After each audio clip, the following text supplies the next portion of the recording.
Welcome back to the channel. This is Trendy Storm and you are watching What If Naruto Was Saved by Lord of Fire. If you enjoyed this video, please like, share and subscribe to this channel. Now wasting no more time, let's start the story. 6-year-old Naruto said, "What do you mean I can't go in there? I want to see the exams," as he glanced up at a Chunin ninja standing in front of the Chunin Stadium. "According to the Chunin, your kinds are not welcomed here." With a perplexed tone, Naruto asked, "What do you mean?" The Chunin replied, "You know what I mean and you know what you are. Now get out of here before I have you arrested." Crossing his arms and turning to leave, Naruto scowled and remarked, "Well, I bet the exam thing wouldn't be that great anyways." A man standing nearby scowled before stating, "Chiriku, I have a mission for you." "Leaving already, Ho-san? Aren't you going to cast your vote for who should be promoted?" the Wind Lord asked as the Fire Lord got up from his seat and started to leave, shocking many as the Chunin exam's final battle came to an end. The Fire Lord responded, "I have not seen anything in Konoha today to be praised by me. In fact, with what I have seen today, I feel Konoha has actually fallen in my eyes now. If you will excuse me, but I am leaving town." The ninja competitors had assembled down in the arena, and when the Fire Lord, who was none other than Uchiha Itachi, spoke, they were all taken aback. The Fire Lord asked, "Was your mission a success, Chiriku?" as he climbed into his carriage and turned to face the passenger. "According to Chiriku, yes, your lordship." After nodding, the Fire Lord said, "Then let us leave. I do not feel like listening to anyone's drabble right now." 3 days later, Chiriku took out a scroll and placed it on the ground before the Fire Lord nodded to him. He then sent chakra to the scroll, which caused a puff of smoke to appear. Sasuke Uchiha, age 6, was sitting on a pear in Konoha when Naruto Uzumaki suddenly covered him in smoke and vanished. Sasuke was shocked and thought, even he's a ninja already. He assumed the boy had used Shushin. Alongside the Fire Lord before Naruto could say anything, the Fire Lord said, "Relax, Naruto, you're safe." Naruto was standing there after the smoke cleared, looking bewildered and a little afraid. "How do you know my name and where am I?" inquired Naruto.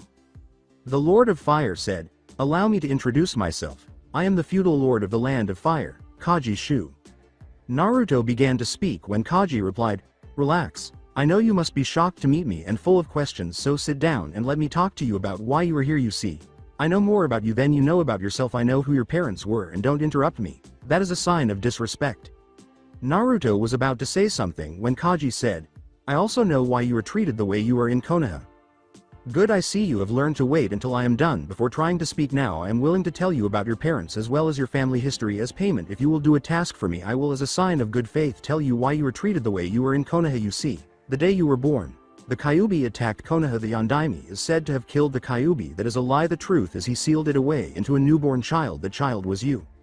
The eyes of Naruto widened. "But that does not make you the Kyuubi, it makes you a Jinchuriki. A Jinchuriki is called the power of a human sacrifice. I personally see that title as an insult, and I actually see you as a fire guardian, protecting the land of fire from a demon that would destroy my country and kill thousands of innocent lives." In a quiet voice, Naruto questioned, "Why me? Why did he choose me?" Kaji stated, "Both your parents died the day you were born, protecting Konoha and the land of fire. Before they died, they chose you to help the Yondaime save the village because they believed in you and that you would be able to protect everyone." Naruto sighed and replied, "And I agree with them. You were the best choice to protect everyone because you have proven that they were right your entire life by making sure Kyuubi has never escaped."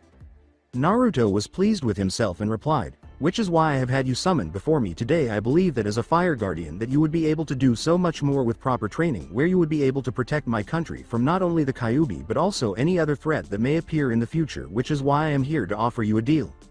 After raising his head, Naruto questioned, "What kind of deal?" Kaji responded, "The deal is simple. The man beside me is named Chiriku. He is a monk, but he is also one of the 12 fire guardians. He is going to train you for the next 6 months until the next Chunin exams finals. When the finals get here again, you will come with him to the Chunin exam finals together. I will tell you the rest of your duties. Then in exchange, when you complete different tasks that I have for you, I will tell you things about your family as well as something else that is important to you that you will find out later. Do you accept?" With a swift nod, Naruto said, "Good, I leave him in your hands, Chiriku." Bowing, Chiriku uttered, "I understand your lordship." Kaji said, "I believe you will be the right choice, Naruto, and I'm proud of you and proud that you are one of my people and that the safety of my country is in such good hands." Naruto saw this and quickly bowed as well. Chiriku smiled. Kaji then got up and left the room. Once he was gone, Chiriku said, "Hello, Naruto." As the Fire Lord said, "I am Chiriku, a monk, and one of the 12 fire guardians. Does that mean you're a Jinchuriki too? Inquired Naruto. Shuriku responded, no, the 12 fire guardians are 12 individuals who answer directly to the Fire Lord and work to protect the land of fire, and more importantly the Fire Lord himself and his family. Now while the Fire Lord said that he sees you as one of the fire guardians, you are not an official member yet. Naruto looked at Shuriku and replied, you are an unofficial member that we will refer to as a junior fire guardian. You will also work like we do until you have proven that you are ready to become an official member. Right now you are not ready. It is my job to help you become ready. Do you understand? Naruto looks at Shuriku and says, good, there is a bowl of rice, a glass of water, and a pair of pants, a shirt, and a set of weights for your arms and legs on the table there. There is also a bathroom behind that door. You have 30 minutes to eat, get ready in your new cloths with the weights on and stand waiting outside your door until I return for you. This is your room for the time that you are here, and I expect it to be in the same condition it was when you arrived. You will not speak to anyone and you will stay there until I come for you. Once I do, I will take you out into the courtyard and you will follow my instructions without speaking. If you say anything you will be punished. There are other monks here and you are not to interfere with their duties by trying to speak with them or interact with them. Break one of these rules and you will be punished. I will see you in 30 minutes. When he left. After half an hour, Naruto stood outside the door. Bored, he discovered himself in a hallway with only a door evenly spaced down the length to draw his attention. A couple of monks had passed by without paying any attention to Naruto. As Chiriku finished tying a white piece of string to the door handle, he turned and left, Naruto sighing as he said, patience is something you will have to work on, Naruto. Now you see this string, I will tie this to your door handle for 1 week. After that time I will remove it. You have till then to remember where your room is exactly. Now come. When they arrived at the courtyard, Naruto observed a number of monks sitting in rows and meditating, some standing on their toes and meditating, and others moving about performing various tasks like sweeping and watering plants. Chiriku responded, alright Naruto, your first step is to enlighten your body. To do this we must purify your body of any impurities it has. Everyone here knows about the Kyuubi and you are respected by those here, and it is not one of the impurities I am speaking about. Now we will start with the cleansing of your body by exercise. I have been told the Hokage has taught you to use chakra. Your first task is to learn to control your chakra. What you must do is place your foot on the wall here and send chakra to your feet. Too much and it will push your foot away, not enough and your foot will slip off. Once you feel your foot stick to the wall, you will try to walk up the wall like this, as he climbed the stairs. Now you are to do the same thing I just did. You are not allowed to do anything else until you can do that. You will not leave this courtyard, eat, or sleep until you learn to walk up that wall and back down. The rules I told you privately still apply, and I cannot tell you anything else about this. The rest has to be figured out on your own. Begin. He said after he had walked back down. He then sat down in a lotus position and started to meditate. As he approached and attempted to plant his foot against the wall, Naruto's chakra was immediately repelled, causing him to stumble backward and exclaim, crap. With his eyes still closed, Chiriku uttered the words, you broke a rule. 10 laps around the courtyard, Naruto. Next time it will be 20. Go. Despite his scowl, Naruto started to sprint around the courtyard. Naruto questioned, what now? After completing his laps. Chiriku replied, you broke the rules again. 20 laps now and you already have your task to do. You do not need someone to hold your hand. Now begin your laps. Naruto murmured and Chiriku responded, keep your personal opinions to yourself unless it is directly related to your mission. That is also another 30 laps, so you have 50 laps now. Shit, said Naruto. Chiruka closed his eyes and said, 90 laps. Naruto began to scream with his mouth shut while Chiriku said, don't let your feelings cloud your judgment, Naruto, and don't display your frustration or your enemies will use it against you. Stay calm and collected. Now 140 laps. We can keep going all day. You are wasting yours and my time with things that don't matter when you could have already finished the task you were assigned in the first place. Now get to work with your laps. A few monks gave a small smirk before their expressions turned neutral and Naruto started running his laps while he hung his head and closed his eyes. 3 hours had gone by when Naruto completed his laps, and he was worn out and drenched in sweat. Naruto approached the wall, placed his foot against it, and took his time adjusting his chakra until he got it just right. He then did the same with the other foot, and in 20 minutes, he reached the top of the wall before collapsing back to the ground. Chiriku, his eyes still closed, nods to himself. Naruto moaned and opened his eyes an hour later to find himself lying on the ground. He sat up to see Chiriku still sitting nearby, who opened his eyes and remarked, it's good to see you awake. Now demonstrate for me that you can walk up that wall again. Chiriku said, sit down and be quiet and I'll explain why you are having problems now. Naruto scowled but stood up and planted his foot on the wall, but he was now having problems and appeared perplexed. Naruto walked over to Chiriku and said, remember when I told you we were going to enlighten your body by purifying it? What I meant is that your mind and body are not in harmony together. You let your emotions control you instead of you controlling them, you speak without thinking, and you act without planning ahead. All of these things cause your mind and body to fight against each other where your body is not in harmony. After you ran your laps, you were so tired that you focused your entire being on the task ahead of you, bringing both your mind and body into harmony, which allowed you to quickly complete the task that you had before you. This is what I will be teaching you while here. I will teach you to bring your body and mind into balance while teaching you to strengthen both. After giving Chiriku's words some thought, Naruto questioned, "But how will you do that?" With a smile, Chiriku said, "You'll see, after 2 weeks." In Konoha, looking at the Anbu squad in front of him, the Sandaime Hokage scowled and uttered the words, "We must find Naruto Uzumaki at all costs." Dismissed. Gather an additional 3 squads and search the village one more time. If he is not found by dawn tomorrow, then we will expand the search to neighboring villages. The Anbu team disappeared and the Sandaime wondered, how could this have happened? There are detection seals all around the village that would go off if Naruto got within 100 yards of the village walls, and if someone has killed him, then we would know because the Kyuubi would have escaped. He couldn't have been summoned by an enemy ninja because no enemy ninja got close enough to get his blood to use in a summoning seal. Could someone in Konoha be a traitor and aided an enemy in kidnapping Naruto? If he's not found by the end of the week, I will have no choice but to inform the Fire Lord. While Naruto was screaming in agony at the Fire Temple, 4 monks were pulling ropes around his arms and legs in 4 different directions. Chiriku responded, "Focus your mind to ignore the pain while training your body, Naruto. This exercise will help you learn to focus should you be injured, while also helping make your body more flexible." He then took a bamboo pole and struck him across the stomach, knocking the air out of him, and another monk behind him struck him across the back. After he attempted to quickly suck in some air, he was struck in the back each time he inhaled, and he was struck in the chest and stomach each time he exhaled.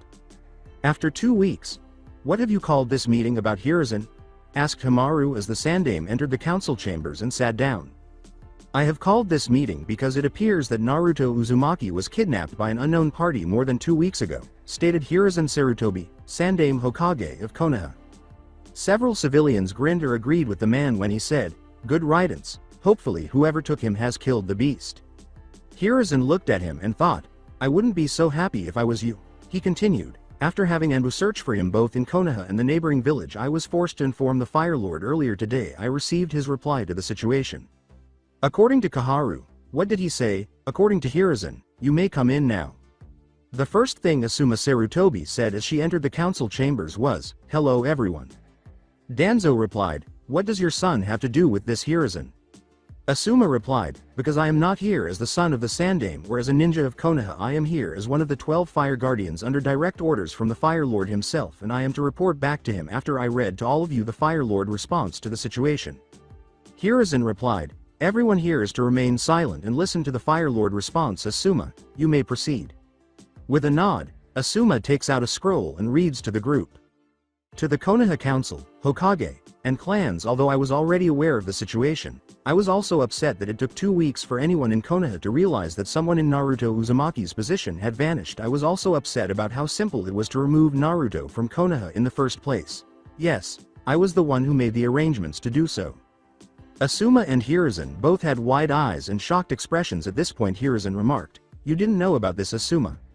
Asuma replied, "No pops, I had received a summons from the Fire Lord who simply told me to bring this here and read it to the council and return to him after I read it to tell him the reaction everyone had." "Why did he take Uzumaki?" asked Hamaru. "I don't know," Asuma said. "Let me finish reading and see if he explains why. Some of you may be wondering where he went and why I took him, and to be honest, the Konoha clans should be the most curious about his whereabouts. I will address that in a few minutes. Because of the actions of the council, the advisors, and the Hokage, I hereby decree the following punishments to be dealt to Konoha. I have received multiple reports that the people of Konoha do not want Naruto Uzumaki in Konoha because of the Kyuubi and have either disregarded or circumvented the Sandaime's law. I have also received reports that council members have threatened to harm Naruto behind the Hokage's back or approach me about this matter. No ninja from Konoha is permitted to enter or observe the Chunin exams until they return to Konoha." The civilian remarked, "What, he can't do that? That is the reason he is doing this." Asuma said, "This is his country, and he has the option to treat Konoha the same way the hidden hot spring village treated them. You should understand that other villages, such as Iwa or Kumo, would love the opportunity to attack us in retaliation. If we lost our status as a ninja village, we might cease to be a ninja village and become a tourist village, with the villagers and ninja working as slave labor to operate the resort. When they heard this, a number of people scowled or went pale, and Asuma kept reading. 2. I will be charged a 1% sales tax on all transactions with Konoha, including missions. Why is he doing that? Asked another civilian. Is he unaware that it has the potential to ruin our village's reputation? As he read on, Asuma thought, of course he knows. If the clan head has a daughter rather than a son who fits that description, the daughter must be able to bear children and be the one chosen, not a sealed daughter. Hyuga the clan will draft an open marriage contract between a maiden of their clan who is under 14 years old at this time. Inoichi exclaimed, what the hell, why is he wanting our daughters, as a shockwave passed through the room. The same thought occurred to Hiyashi and Sume, and Asuma responded, I don't know, maybe he will tell us more in the letter. Within the next 3 months, you must write down and provide me with any C rank or lower jutsu that you have not personally created. This includes jutsu that the Sharingan stole from other Uchiha villages, which implies that every ninja in Konoha, including retired and active police officers, used it. Has he gone mad? If those jutsu fell into the wrong hands, they could destroy our village, Danzo said after hearing multiple shouts. Everyone turned to watch Asuma as she scowled and uttered the words, oh shit. As Hiruzen put it, what is it? Asuma replied, I was just glancing to see what the next part is and I see why he has made the decrees he has. Says Kaharu. Then tell us, many of you are wondering why I want those maidens and jutsu and why I am charging sales tax. The answer is straightforward. Lately, I've been getting really mad at Konoha to begin with. I am furious that you have permitted yourself to become the head of the Hiruzen Council. The Konoha government is a dictatorship, not a democracy. They're your advisors, the council. A number of participants scowled at this. I am then angry with the elders Danzo, Kaharu, and Hamaru. Unbelievably, the banks your village uses are owned by ME, so I can keep track of where the funds are going. I have found that you 3 have been using Konoha personnel, income, and resources to finance your own projects without the Hokage's consent. When Kaharu, Hamaru, and Danzo heard this, they all scowled. I could have you all put to death for treason now because of what you 3 did, especially since your root program was still running. Danzo when it was supposed to be shut down. All eyes were on the 3 elders. Even Danzo, a member of Root, has a seal on his tongue, which I am aware of. Many others were starting to make plans to use this information, so Danzo's eyes widened when he heard it. You must give Hiruzen a list of all the Root members' photo IDs. Danzo is the leader of them. You will be able to lawfully carry on with your root program. However, the Hokage must approve all missions. In addition to having the same rank as the Anbu Supreme Commander, you will never be permitted to assume the role of Hokage. With wide eyes, Danzo thought, so I am to remain in the shadows. Be aware, Danzo, that even though I am legally letting you run root, the Hokage will provide all funding. If you complete even one mission without his approval, such as clearing fleas from the Inuzuka house or using a single penny of change to tip a waiter, you will be labeled a traitor and put to death along with every other member of Root. Additionally, it will be deemed treasonous and you and your Root will be destroyed if any Root members are found who are not in the Hokage's files. You have a month to finish this or risk being executed as a traitor. As they heard this, those who considered plotting against Danzo scowled. Hamaru and Kaharu, both of you have demonstrated that you are untrustworthy with your authority. You are being deprived of your elder status. However, the reason for this will be classified, and you will publicly state that you both believe you are too old to serve the village. When Jiraiya and Tsunade return to Konoha, you will both step down from any council-related activities. Since you lack the backbone to regain control of the village, Hiruzen, I hereby issue the following directives. The return of Jiraiya, Tsunade, and her apprentice to Konoha is hereby mandated. It's not a decision. They must be returned alive. Even if that means using force to get them, I will come talk to them once there. Additionally, there is a time limit on this, and you must use all of the village's resources to persuade them to come back. The civilian council members who think they are more powerful than they actually are and think they can get away with doing whatever they want will also make me unhappy until I get to meet with Tsunade and Jiraiya. The civilian council is hereby dissolved. After hearing multiple yells, the Sandame let loose some of his ki and yelled, Quite. Asuma went on after everyone had stopped talking. Now, stop reading Asuma until all civilian members, Kaharu, and Hamaru leave the room because they have no business attending this meeting or any others until I say so. Depending on your behavior between now and then, I will decide whether to reinstate you or have you all executed for treason. After a few moments, Hiruzen said, leave or I will have you all taken to Ibiki. Asuma stopped reading and looked up, but only Kaharu and Hamaru were moving. You can't do this, the Fire Lord is, said a civilian. Know your place and show the proper respect to the Fire Lord. Asuma slammed the civilian against the wall with a swift motion, then released his hold, causing him to fall to the ground. The civilians immediately began to rise and depart at this point. Hiruzen said, "You shouldn't have done that, Asuma," after they had left. Asuma continued, "I was authorized to use lethal force the moment they started to speak against the Fire Lord. Remember, I'm not here as your son or ninja right now, I am here as one of the 12 guardians." Asuma read while Hiruzen nodded and sighed. "Now that they're gone, I'll explain why I need the marriage contracts, tax, and jutsu. Due to Konoha's recent decline, I may use those resources to help fund the establishment of a new hidden village and send all of my missions there. I will also offer discounts to other feudal lords to do business with the new village instead of Konoha, turning Konoha from a shinobi village into a tourist destination with high taxes for visitors, making life difficult for the locals. I will sell the clans and ninja to the new village or other villages, and the maidens will ensure that your clans survive in the new village. I don't need you. You are expendable. Assassinating me won't help you because you are in my country and will abide by my laws. I have already signed the documents, determined which village will receive what and who in the event of a crisis, and sent them to another feudal lord so they would be open in the event of my death." "Did you know this, Asuma, since you mentioned it earlier?" Hiyashi asked as the room fell silent. Asuma replied, "No, but I have heard him mention he should just burn Konoha to the ground and start over with a new village once or twice after he got a letter from different people in Konoha who wanted him to do things for them." "What does the rest of his letter say?" asked Hiruzen.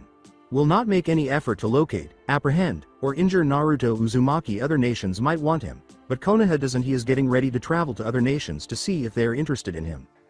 With the exception of Danzo and Hiruzen, everyone in the room widened their eyes at this. "We can't let him join another village," Danzo declared. "And what should we do, Danzo?" "He has us, and there is nothing we can do without destroying the village." Hiruzen said, "This is our own fault because so many people disregarded the Yondaimi's last request." "I have more to read," Asuma said. "It might provide us with some options." Asuma reads, and Hiruzen nods. "Now, I'm sure that most of you are shocked and are planning or plotting what to do. So stop now. Naruto will be touring the other countries with me to each Chunin exam so that he can see his options elsewhere when the time comes for the exams. I'll accompany him to Konoha in between Chunin exams. Naruto will be in safe places getting ready. If you want him to join Konoha, you'll need to give him a reason. Additionally, I hope that none of you choke on your humble pie because I will be asking Naruto to assess Konoha when he visits and compare it to the other villages he visits. The worst part is that I am entrusting your village's destiny to him, so if you want to keep it a ninja village, you will need to find a way to convince him that Konoha is worth living in, protecting, and supporting, something you have all done to ensure that he has no reason to care about in the past. If he does not, I will begin constructing a new village and turning Konoha into a tourist trap. The best part is that you cannot explain to anyone why, as I have spies all over Konoha, and if any of them tell me that you mentioned anything that was discussed during the section after the civilians have left, I won't wait for Naruto's recommendation." Asuma closed the scroll and said, "That's it? Well, we all have a lot to think about and deal with," Hiruzen said as he got to his feet. "At our upcoming meeting, I would like recommendations." "Good day, you're all dismissed," he said as he left. After a month after bending beneath a bamboo pole, Naruto lifted his left leg over another, flipped over another, and rolled after a fourth. 30 monks were positioned at random points throughout the field in the temple's courtyard, each attempting to strike Naruto with a bamboo pole. Naruto had to avoid them. Shuriku commanded, "Stop." Everyone came to a halt, and Shuriku extended his hand as Naruto raised his arms. Shuriku briefly touched the weights on Naruto's arm, sending chakra into it, and then Naruto raised each leg up one at a time, sending chakra into those as well. When he was done, he turned and walked back to his previous position, saying, "Resume." With a moan, Naruto sidestepped the first one, ducked beneath the second, and was struck by one, another, and then another bamboo pole. He then rolled out of the way to avoid the blows. After a month in the middle of a lake, Naruto jumped and kicked a fist-sized ball, landing it back on the bamboo pole. He then turned and punched another ball before jumping in midair, doing a split, and slamming both fists into a ball that went under him before another ball struck him in the head, sending him plummeting into the water below. As he ascended above the water, Naruto scowled, and Shuriku remarked, "You need more focus." Naruto picked up the balls from the water and carried them back to the monks. He had to perform 20 push-ups for each red ball he placed on the ground, 20 sit-ups for each blue ball, 20 laps around the lake for each black ball, and 20 minutes of chakra control on each finger while balancing on top of a needle for each green ball. As Naruto started his chakra control exercise, he thought, "This may seem extreme to others, but other people don't have to sleep on a bed made out of hundreds of senbon needles. Damn sadistic bastard." After a month with his right spinning in midair, Naruto slammed a knee into another monk who was attacking him after jumping into the air and kicking to his left. 3 more monks charged forward and attacked Naruto as the 3 leapt back behind a circle's line, and each of them retaliated. Shuriku clapped his hands together twice as they leapt back behind the line, and 4 monks charged into the 20-foot wide circle Naruto was in. After a little while, a low whistle was heard, and Asuma Sarutobi remarked, sees that he's really come a long way since he's been here. A figure appeared beside Shuriku in a swirl of leaves. Not enough though, why are you here, Asuma? Shuriku remarked. Asuma replied, I was sent here with a scroll for you from the Fire Lord. I didn't know Naruto was here. Has he been here the entire time he's been gone from Konoha? Shuriku extended his hand and replied, yes. Shuriku opened the scroll that Asuma had produced, read it, and remarked, I see. Did he tell you anything else? Asuma replied, I was told to deliver that scroll to you and follow your orders until you release me. The monks leapt out of the circle when Shuriku gave a single clap of his hands, and Naruto stood there for a moment before turning to face Shuriku. Shuriku continued, Naruto, this is Asuma Sarutobi, son of the Sandaime Hokage and also one of the 12 guardians. He is also your new sparring partner. You will be forced to fight him inside the circle and either defeat him or force him out of the circle. Once you complete this task, you will take your first official mission to protect the Land of Fire. A group of bandits has been reported northeast of here, about 10 miles, robbing travelers on the road between 2 villages. You will use what you have learned here to go and deal with these bandits so that they will no longer be a problem. You understand what that means, right, Naruto? After scowling, Naruto uttered, it means that I must kill them. Shuriku responded, yes Asuma, he's in your hands. If he can force you out of the circle, then he will have that mission. If you force him out of the circle, then he will have to do 50 of each of his standard exercises before facing you again. Naruto, I know you may not want to kill, but you have been given orders by the Fire Lord himself. These men are a danger to the innocent people of our country. You are charged with protecting them. Remember that you're not fighting for yourself. You are fighting for all the innocent people these men harm, and every day that it takes you to pass this challenge is another day where an innocent victim is hurt, killed, or even worse, those victims are on your head and their blood is on your hand. Proceed, Asuma. Asuma scowled before entering the ring, and Naruto lifted his arms and lifted one leg just off the floor while he leaned back. Then, he leaned forward and charged at Asuma with a sudden burst of speed. When a fist slipped past Asuma's guard, he grunted and punched Naruto, who took the blow, raised both hands, and slapped Asuma's palm while grabbing his wrist and pulling down. Naruto was knocked out of the circle when Asuma winced and reflexively slammed his free hand into his face. When Naruto saw this, he scowled before sprinting to the courtyard's walls, climbing them, and starting to perform laps while adhering to them with chakra. He was massaging his wrist when Asuma remarked, you could have warned me that you taught him pressure points, Shuriku. Shuriku replied, I didn't. He learned them by having his own targeted over and over and over again. He heals quickly, and once we discovered that we took most of the kitty gloves off, pain is really one of the greatest motivators.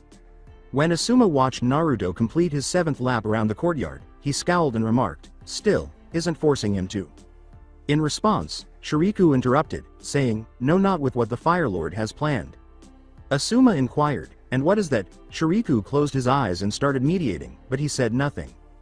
An hour later, Naruto returned to the circle and assumed his previous stance. Asuma scowled as he entered the circle, and Naruto immediately charged forward. He attempted a second wrist slap, but Asuma tipped his head to the side, bringing his left leg up, and attempted to hit Asuma's kneecap, which caused Asuma to back away. When Naruto attempted a palm thrust to Asuma's rib cage, Asuma grabbed Naruto's hand and yanked forward, delivering a knee to Naruto's face. Naruto retreated a little, grabbed his nose, and executed a flying drop kick toward Asuma's head, but he managed to grab it and slammed Asuma head first into the ground with his body weight. When Asuma's head started to bleed a little, he jumped to his feet and said, I'm impressed, but now you're going to pay. He was shocked when Naruto started to dodge or deflect Asuma's blows until Asuma used wind chakra on his pinky finger to surprise him and cut his cheek. The kick to the stomach distracted Naruto, causing him to double over. Asuma grabbed his shirt and threw him out of the circle. After landing with a grunt, Naruto got up and wiped the blood from his cheek before saying, wind chakra correct? Yes, Asuma replied with a nod. Naruto resumes his laps. He's better than I thought he was, Asuma said, rubbing his head as he approached Shuriku. Yes, Shuriku replied. Asuma wondered, how did he recognize what I used so easily? Shuriku added, he's a wind element. Also, we have him cutting a leaf for an hour every day. Asuma replied, interesting. So what else have you had him doing? According to Shuriku, he's got chakra weights on that are currently at 10x base on each of his arms and legs. What is base? Asuma inquired. According to Chiriku, 10 pounds each. Asuma said, he's got 400 pounds of weight on right now, her eyes widening. Chiriku responded, yes, we have had him drilled on chakra control since the very first day here, leaf balancing on his hands, fingers, toes and head, tree climbing with his feet, hands, and fingers, water walking on his hands, fingers and feet, water standing on his head, meditation on top of water, senbon balancing on his hands, fingers, feet, as well as forcing him to sleep on a bed made of senbon needles where he has to use chakra to protect himself even when he's asleep. Sweat dripping down Asuma's face, she said, a little overkill, don't you think? Chiriku replied, not with what is to come. He had to learn to control his chakra while increasing it greatly. His chakra reserves are easily high chunin right now. Asuma replied, so weight training for speed and strength, chakra control, wind manipulation, what else? According to Chiriku, training his instincts to detect threats like thrown weapons, chakra sensing, meditation, self-control. We also worked on physical conditioning where we stretched and broke his joints, making it where he's more limber. We worked on pain tolerance, anger management, and strategy. According to Asuma, I see. Does he know about that? Chiriku replied, yes, he is aware of Kyuubi. A side bonus of all the training is his stamina has shot through the roof. He's been training since 5 a.m. without a break until you showed up. Asuma scowled, her eyes widened, and she said, that's not normal. Smirking, Chiriku remarked, you could say that again. Not even that one can stand this kind of training. With narrowed eyes, Asuma uttered, where is he anyways? Chiriku continued, the temple to the south. He will return here after Naruto training at this temple is finished. There are things that Naruto is not ready to know about, and that is one of them. Also, you are not to tell anyone about what you see or hear here. Naruto's skills are to remain a secret. Is it me or is Naruto getting faster? Asuma asked, nodding. Naruto was staring at Chiriku. It's not that he's getting faster, he's getting more focused. The one thing Naruto cares most about is family. When I told him the lives of each of those who were harmed between now and the time he stopped those bandits is on his head, I already knew what his thoughts would be. How many people will have to be alone like him to know that it is his fault that they are alone will cause him to push himself past his limit. That is actually why you are here now. With a quick look at Chiriku, Asuma inquired, what do you mean? Chiriku stated, Naruto needs to learn he can't save everyone, that there will always be someone stronger, faster, smarter than him out there, someone who will cause innocent people to be hurt. But putting that kind of burden on Asuma scowled. Chiriku responded, child Asuma, you disappoint me. I thought for sure you would have realized the truth already. Asuma questioned, what truth? Chiriku looked at him and replied, that Naruto lost his right to be called a child a long time ago at the hands of Konoha. For you not to know what has happened to him means that you never bothered to actually look at his life. That you trust your father instead of checking things for yourself. That's why you don't know what's really going on, because your loyalty is divided between Konoha and Fire Country after all. Isn't that why you and your dad planning what to do so you could have more power to help try and bend the new laws the Fire Lord issued? Surprised you shouldn't be the Fire Lord. Suspected if it came down between Fire Country and Konoha you would support Konoha. With a frown, Asuma uttered, Chiriku responded, I know Asuma, your loyalty to your home is admirable and usually doesn't cause a problem, but this time, things are different with what the Fire Lord is doing. The Fire Lord has to know where your loyalty lies, with a village and led by your father, or your country led by the Fire Lord. Chiriku looked at Naruto, who was doing his final exercises, and remarked, you play shogi right? According to Asuma, yeah. Why? Chiriku replied, if you were the Fire Lord, who would be the king? Asuma looked up and replied, I don't know. If I was the Hokage then the next generation would be king, but if I was the Fire Lord I don't know. As he got up and began to walk away, Chiriku remarked, when you can answer that, then you will understand why the Fire Lord needs to know where your loyalty lies. Naruto finishing up, so get ready. Asuma remarked, aren't you going to stay and watch? As he left the courtyard, Chiriku remarked, I've already played my part, it's time for you to play yours, my old friend. After Asuma scowled, Naruto walked into the ring and declared, ready. Turning, Asuma said, right, after 5 days. A hawk landed on Asuma's shoulder as he was sparring with Naruto inside the circle. Chiriku was meditating nearby when the hawk landed on his arm. Chiriku took a note that had been attached to the hawk's leg, opened it, and read it before saying, Asuma, Naruto hold. Both came to a halt, and Chiriku turned to face Naruto before closing his eyes and stating, the bandits have moved from the road attacking travelers to attacking the nearby village. 37 villagers have been killed and 6 women have been taken. You may resume playing around. Asuma turned to Naruto, who had lowered his head so that his hair covered his face, and scowled. As he started to shake, Naruto thought, no, it's my fault if I had Asuma turned to face him, saw that he was shaking, and began to speak, but when Naruto raised his head, Asuma's eyes widened at the determined expression on his face. Naruto took a step back, then grabbed his leg weights and slipped them off, causing them to hit the ground hard and slightly crack the tiles.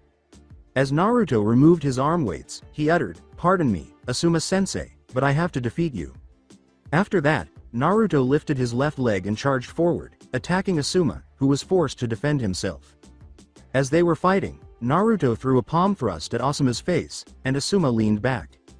However, before the thrust could hit Asuma, Naruto squatted down, demonstrating that the thrust was a feint. Then, as he stood up straight from leaning back from the feint, he caught Asuma in the chin with a standing somersault, which caused Asuma to stagger back. Naruto, who had fallen on his hands, thrust himself up and delivered a palm thrust to Asuma's ribcage, knocking out his breath and forcing him to take several steps back to try to recover.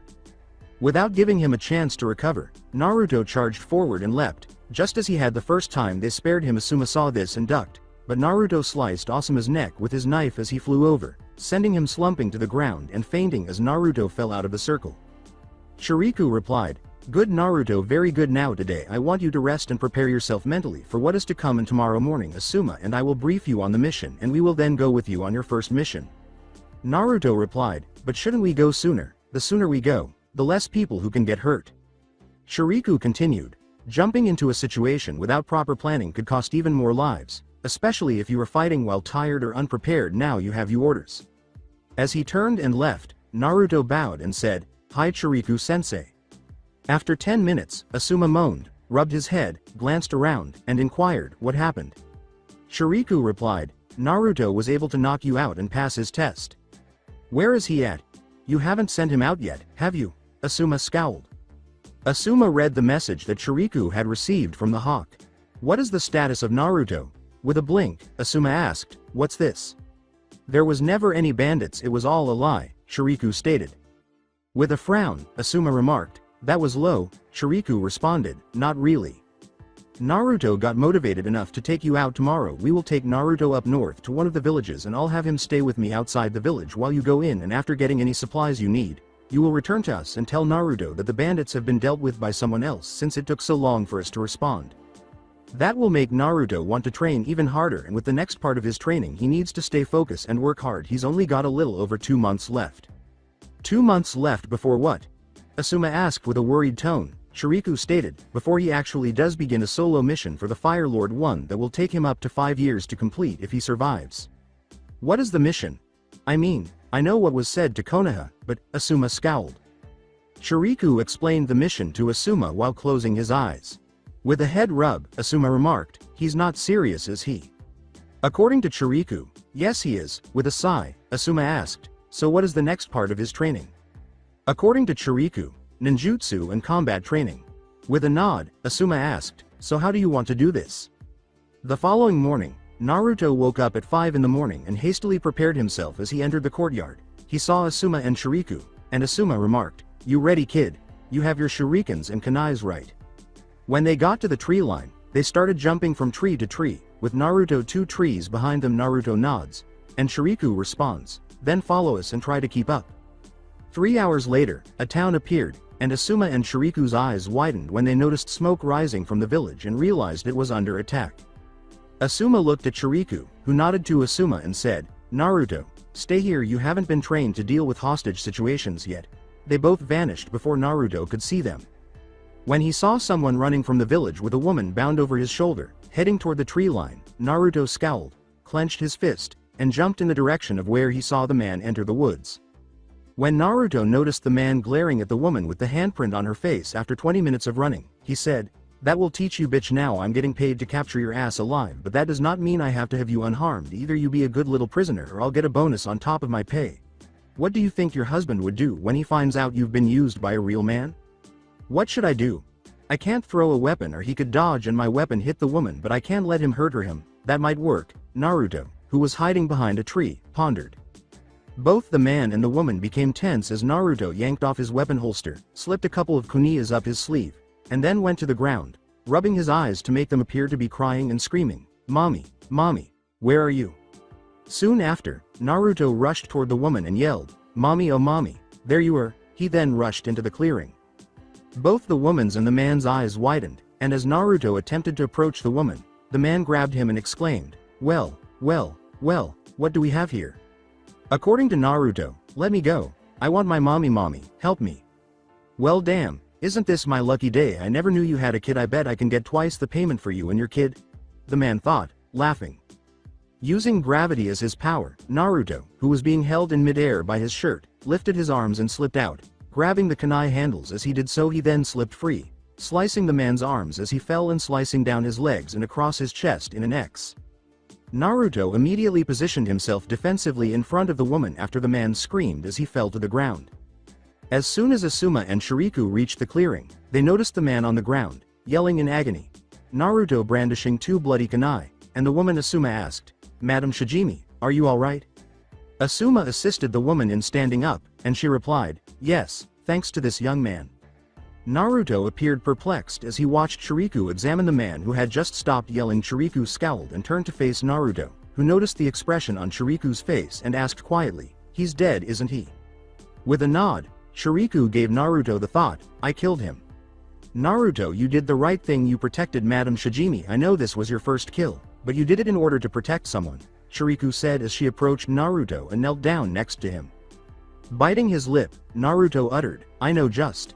According to Shuriku, it's not as easy as you thought. Shuriku looks at Naruto and says, "Good, that shows you're human, Naruto. As long as you don't take enjoyment out of the death of someone you kill, that shows you still have your humanity." After wiping away his tears, Naruto turned to face the woman and asked, "Are you alright, miss?" Madam Shijimi replied, "Yes, thanks to you. Might I have the name of the young man who saved my life?" According to Naruto Uzumaki. Shijimi eyes widened slightly and said, "I see my husband has talked often of you lately. I see his words of your noble actions for our country are true. I shall make sure you are properly rewarded for your action here today." Naruto grinned and replied, "No reward is necessary, miss. Just knowing that I helped make sure you could return to your family is all the reward I need. I am sorry for claiming to be your child to distract the man, but I couldn't think of any other way to get between him and you to protect you." Shijimi responded, "It's alright, Naruto, but may I ask why you call me miss? Don't you know who I am?" Rubbing the back of his head, Naruto said, No, I don't. I heard Asuma-sensei and Shuriku-sensei call you Madam Shijimi, but I don't know who you are." Sorry. His expression was bewildered. With a chuckle, Shijimi uttered, "Really, do you know who my husband is?" "No, miss." Naruto rubbed his head once more. "I'll have to make sure you are introduced to him sometime," Shijimi said, appearing even more amused. "So you both are his sensei? How well, you are doing a fine job. Could I trouble one of you to escort me back to the village?" Shuriku responded, "I will, Madam Shijimi." "Asuma, could you take Naruto back to the village and help where you can until we get there?" After obtaining Naruto's weapon holsters, Asuma nods and places his hand on his shoulder before they both hastily depart. Madam Shijimi asked, "So what did you really do to our friend down there?" after they had left. Shuriku responded, "I'm not surprised you saw it. Naruto has come far, but there is still much more for him to learn, and besides, getting his first kill out of the way could only benefit him." After Asuma and I left Naruto at the edge of the woods and entered the village, we ran into one of your guards who told us you had been kidnapped. We then began to follow, and while his trail was harder to follow, the one Naruto left behind was easier to see, and so when we arrived we were about to make a move when I saw Naruto starting to act and ordered Asuma to hold up and see how he did. We heard the man say that he was paid to capture you, so when Naruto was distracted I put him in a false death so that after Naruto left I could interrogate him and find out who this guy was working for. "Then proceed," said Madam Shijimi, nodding, "because I want to know as well who was behind trying to capture me." Shuriku approached the man on the ground after giving him a nod. Asuma and Naruto were examining the damage in the village when Naruto noticed the expressions on people's faces and a woman and a child holding a man's body. Naruto closed his eyes and thought, "It's my fault. If I had been ready earlier, then he would still be alive." Shijimi and Shuriku discovered that the villagers were still tidying up when they got back to the village. A number of men dressed in samurai armor hurried over to Shijimi and took her away in a wagon. At the graveyard, where Naruto was excavating a grave, Shuriku discovered Naruto and Asuma. Asuma was frowning when Shuriku approached and asked, "What's going on?" As he turned to leave, Asuma remarked, "Your plan worked. Naruto now believes that all the people who died here today are his fault." When Shuriku approached Naruto, who was kneeling in front of them after digging 4 graves, he placed his hand on his shoulder and remarked, "You can't save everyone, Naruto. No one can. All you can do is get stronger and protect those that you can. You saved Madam Shijimi with your current strength." With his eyes closed, Naruto uttered, Can you help me get stronger? Why do you want to get stronger? Shuriku asked. Naruto stated, so others won't have to die because I wasn't strong enough to protect them. I can't save everyone, but I want the strength to save as many as I can. Shuriku replied, very well, we will return to the temple tonight and tomorrow we will begin training your true training. Are you ready to begin? Shuriku asked Naruto as he entered the temple courtyard the following day. Asuma and Shuriku started teaching Naruto ninjutsu after Naruto nodded. It had been just over 2 months since Naruto's initial murder in Grass Country. Naruto, Asuma, and Shuriku were standing in front of a hotel room door when the door opened. A samurai guard turned to face Naruto and Asuma and yelled, "Who is this?" According to Shuriku, Naruto Uzumaki, the three entered the room after the samurai nodded and moved aside. As Kaji Shu, the Fire Lord, and his spouse, Madame Shijimi, sat at a breakfast table, the samurai who granted them entry declared, "Your lord and ladyship, your guests have arrived." "Very well, you're dismissed," Kaji said. Naruto's eyes widened as the samurai nodded and walked out of the room, thinking, so she's his wife. Kaji replied, "Well, Asuma and Shuriku, how is our little hero here?" Shuriku continued, "Naruto training has progressed rapidly, sir, and I am pleased with the results." After teaching Naruto basic hand-to-hand combat as well as basic storage seals, we began teaching him ninjutsu, and Asuma was chosen to be his primary teacher due to both being primarily wind users. After using his large chakra reserves to help him learn the Kagebunshin no Jutsu, we were able to teach him 10 wind jutsu, increase his skills in wind manipulation as well as give him the basic exercise to do manipulation of the other 4 main elements, and give him 1 offensive and 1 defensive jutsu for each of the other elements. "Good, then everyone but Naruto please leave," Kaji said, nodding. Everyone except Shijimi, Naruto, and Kaji left after realizing the order. Following their departure, Kaji stated, "First off, Naruto, I would like to thank you for saving my wife's life. I cannot even stand the thought of not having my wife in my life, for that you have my gratitude." Naruto replied, "I thank you, sir, though I honestly didn't know she was your wife until I walked into this room." Kaji reached for the scroll and said, "That makes me even prouder. Now then, on to the main reason you are here. As promised, I have some of the info I have gathered on your family in this scroll. Inside this scroll is general information about your mother as well as an old picture of her shortly before she was married. I do have more information I will give you on your clan and family later, but I have a few things I need you to do for me before I can give you them, as well as wanting to verify the info because I know how important family is to you and I want everything I tell you about them to be true here.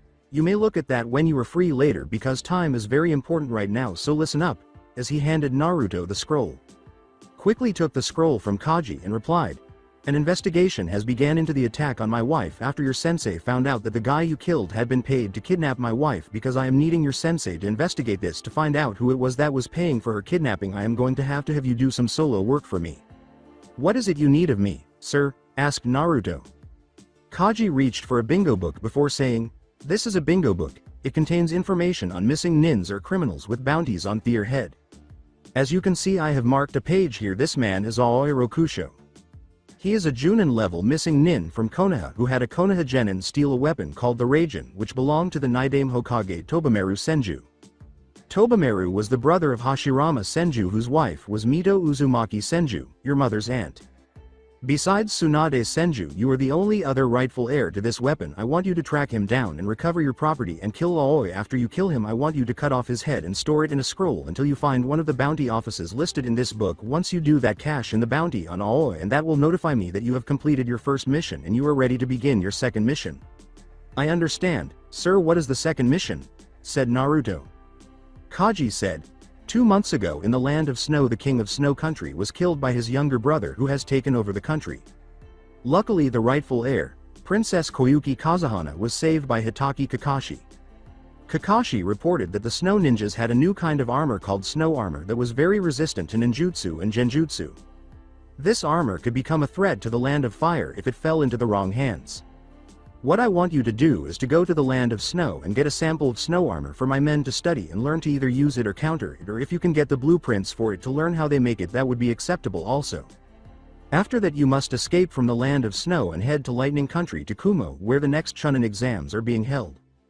Once there you will inform the guards at the gate that you bring an urgent message for me and you will tell them the password is Kyuubi's ghost. One of your sensei will personally come and get you from the gate and bring you to me, where you will wait until I tell you it is safe to speak, at which time you shall tell me about both your missions. You cannot tell anyone you work for me or the Land of Fire until you appear there at Kumo. Do you understand? Kaji Sati nods. Good. You have 6 months total to complete your missions. Inside the scroll with your mother's information is also $10,000 cash. That money is to help cover your cost until you can retrieve the Raijin and kill Aoi. Then you will use what is left along with the bounty on Aoi to cover your cost of going to Snow Country and completing your mission there. Do you have any questions? After giving it some thought, Naruto asked, do you have any idea where Aoi might be? Kaji laughed and replied, I know exactly where he is. He is currently here in this village. He has a new Hiat showing that he has joined the Hidden Rain village and is here as a Junin sponsoring a Genin team. However, you can't just track him down and kill him here in the village. If you do and are discovered, then it could cause a war between the Land of Fire and all of the other elemental nations. You will have to confront him at least a day's travel away from this village as to not cause any trouble. Also, there can be no witnesses when you cash in the bounty. I want you to have a mask and use the identity K's Nami. This will be your covert alias. Do you understand? Any preference on the mask I use? Asked Naruto, nodding. Kaji stated, just something to cover your face to make it difficult to see what you look like. I don't want people to realize it's you right now until I know that you are strong enough to protect yourself. I hope my faith in you is correct and I will see you in 6 months at Kumo. You will, sir. I'll make you proud, Naruto remarked. Kaji gave his wife his hand and said, you already have Naruto. You already have. Now you can go, but do not tell anyone what your mission is or where you are going. This is strictly between the 3 of us. For now, avoid Konoha Ninja and Konoha as much as possible. If you can, don't even use the Fire Country. Good, Kaji said after Naruto nodded. Then send the others in here and leave to carry out your mission. Naruto turned and left the room after saying, yes sir. Naruto said, Kaji-sama asked me to have you all come back in, upon seeing the samurai guards, Asuma, and Shiriku in the hall. Aren't you coming in, Naruto? Shiriku asked as the guards began to enter. Naruto replied, I'm afraid not, sensei. I've got my first mission and I must be leaving to carry it out. Thank you both for everything you have done for me. Maybe one of us should go with you, just as backup up, Asuma remarked with a frown. As he began to leave, Naruto remarked, I'm afraid that's not possible, Asuma-sensei. Now if you will excuse me, I have to go. Asuma took out his trench knives and said, Naruto, wait, take these. Asuma remarked, they are specially made for wind users like us. Send your wind chakra into them and they will extend the distances they can cut, as Naruto peered at the trench knives. As he took the knives and walked away, Naruto grinned and said, thank you sensei, goodbye. What can I do to complete my mission? I don't even know where aim is. How am I supposed to stop him once he leaves this village, and how do I kill him and his team? Come on, think. Naruto started to look around the hidden grass village after leaving the hotel, searching for ideas. After a while, he muttered to himself, why are there so many flower shops here? You're not from around here, are you, kid? A man sweeping the front of a store said. With a bewildered expression, Naruto blinked and said, how you talking to me? The man replied, no, I'm talking to the other blonde-haired kid beside you. But seriously, if you don't know why there are so many flower shops, as you call them here, then you're not from around here. Naruto replied, so what's the story with these flower shops then? The man opened the door, entered, and moved behind the counter, saying, come on in, I'll show you.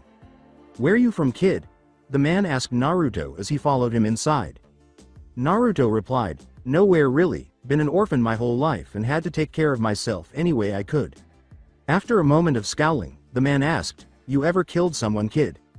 With a downward glance, Naruto replied, yeah. The individual replied, thought so, tough world we live in, it's kill or be killed. I'm Kurt, I'm a herb specialist. This is my shop and I sell herbs to people, but mostly I sell poisons. Grass Country is the #1 dealer in herbs and spices in the world. The eyes of Naruto widened and Kurt said, since it's a hard world out there and I can guess how you have survived this long, how about I give you a hand? Normally I wouldn't do this for civilians, but in your case I'll make an exception, as he opened the book to read. These are my poisons, medical creams, antidotes, and herbs. Since you're not a ninja, I'll have to charge you an additional 10% on anything you buy, but look through and see if anything catches your eye, but remember it's cash only here. After 10 minutes of reading the book and the description of the goods Kurt sold, Naruto nodded and remarked, this one looks like it might be of use to me.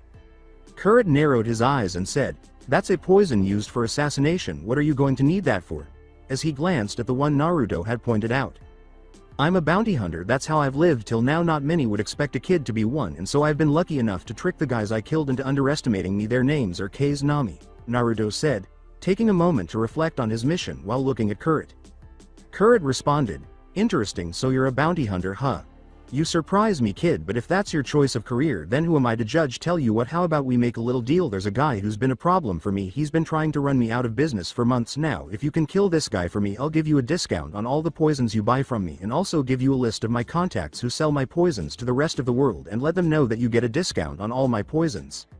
After giving it some thought, Naruto said, deal. As he produced a photograph that displayed Kurrit and another man side by side, Kurrit remarked, good, now this is the man I want you to kill. He looks like your friend, are you sure? Asked Naruto. Kurrit stated, Kito was my business partner, but then he got greedy and stole all my recipes and started selling them for less than I do to run me out of business. He used me and then threw me away. As Naruto put it, very well, where can I find him? Kurrit responded, his place is on the other side of town, but you won't be able to get to him there right now. He's preparing for the exams later today. He's going to be in the Chunin exam stadium watching them and bragging about those competitors who are using his poisons. If you can kill him today, then we have a deal. As he departed, Naruto remarked, very well, have my poison ready when I return. Naruto pulled out the scroll and read it while he was strolling down the street. He then stopped and started eating some dango from one of the food stands. One of the most illustrious clans in world history was the Uzumaki clan. The majority of seals used today were first made by the Uzumaki clan, who were the ones who invented sealing knowledge worldwide. The seals that weren't made by them were modeled after those made by the Uzumaki clan. Due to her round face and red hair, your mother, Kushina Uzumaki, was known as the red hot-blooded habanero. Every member of the Uzumaki clan had red hair, according to Nirlu. Your mother was proficient in Suiden Jutsu, Kenjutsu, and seals. Many people were aware of your mother's beauty, making her a unique Junin. Strong-willed, tenacious, and devoted to her friends, she was a tomboy at heart and somewhat of a practical joker. After it has been confirmed, more will be revealed. There is a photo of your mother on the seal at the bottom. As he sat on the bench, Naruto opened the picture of his mother and examined it after realizing that this was all that was on the scroll for the time being. After hearing Aoi's name called a short while later, Naruto, who was still seated on the bench, looked up to see Aoi conversing with 3 genins. As they passed, Naruto paused as they continued to walk, and a smirk gradually developed on his face. An hour later, Aoi and his 3 genin sneaked into Kito's house and, after a brief search, discovered a safe that was promptly broken into by popping the hinges. As the house caught fire, the AIM team lit a candle, threw it on the floor, and then broke out the window. After taking the contents of the safe and sealing it in a scroll, they then poured lamp oil on some of the furniture. The sound of breaking glass attracted the attention of passers-by, who then noticed Aoi and the smoke emanating from the house. Aoi said, quick, proceed with the plan. They all hurried off in different directions, the 3 genin rising in smoke as they disappeared, and he dropped a scroll as he leapt over an alleyway. You'll never stop me, and soon the village will be flooded with the blood of the innocent, Aoi screamed as the grass ninja tried to capture him, but he ran into another ally and vanished in a cloud of smoke. Aoi was watching the Chunin exams 30 minutes later when 4 grass ninjas appeared with their weapons drawn and started to harm him. Aoi was suddenly covered in smoke as the weapons were about to strike him, and when the smoke cleared, Kito's body was there, gurgling just before he passed away. Aoi, who had appeared in the seat Kito was in, was taken aback by what had just transpired when a red-haired child sitting next to a red-haired woman struck him over the head with the child's teddy bear, which he was holding, and Aoi vanished in a cloud of smoke. As people were screaming and attempting to flee, a few grass ninja who were going to fight Aoi once more yelled, shit, another cage bun shin spread out and find him, detain the genin from AIM, there will be hell to pay for this. As the crowd dispersed, the red-haired child yelled, mommy, mommy, my teddy bear. The woman grabbed the bear and the boy's hand and yelled, come on, son. As the samurai guards escorted him and his wife away, Kaji thought, shit, what is going on? I hope Naruto careful with all of grass country now looking for Aoi. When the door of Kaji's hotel room was knocked on an hour later, the samurai guard opened it, and a bald Naruto stood there, saying, I need to see Kaji-sama, tell him Kyuubi's ghost is here. When he heard that, Kaji, who was seated on a couch, said, send him in guards. As soon as Naruto was led into the room, a number of people blinked upon realizing that he was now bald. Shiriku then asked, what happened to your hair, Naruto? Naruto replied, had to cut it to get rid the hair dye so no one would realize who I was. What did you need hair dye for? asked Kaji. Naruto replied, is it alright to speak about my first mission, sir, because this is related to that? With a narrowed gaze, Kaji remarked, you already completed it. Naruto replied, with a bonus I think you will like very much. Very well, proceed, Kaji said. Naruto nods and said, as you know, sir, my mission was to kill Aoi and recover the Raijin. As I was walking through the village trying to figure out where he was staying and who was his genin team so I could try to find out what Thier plans on traveling back to AIM was I met a store owner who ran herb shop here. The man asked where I was from and I told him I was an orphan who took care of myself my whole life, and he asked if I had killed and I told him yes, and I was able to trick him into believing I was a bounty hunter under my alias, and the man offered me a deal. Kill his business partner who backstabbed him and stole his recipes, and he would not only give me a discount on all his products but also a list of locations where his contacts in other countries sell his poisons. I accepted the deal because I thought this might be useful information later.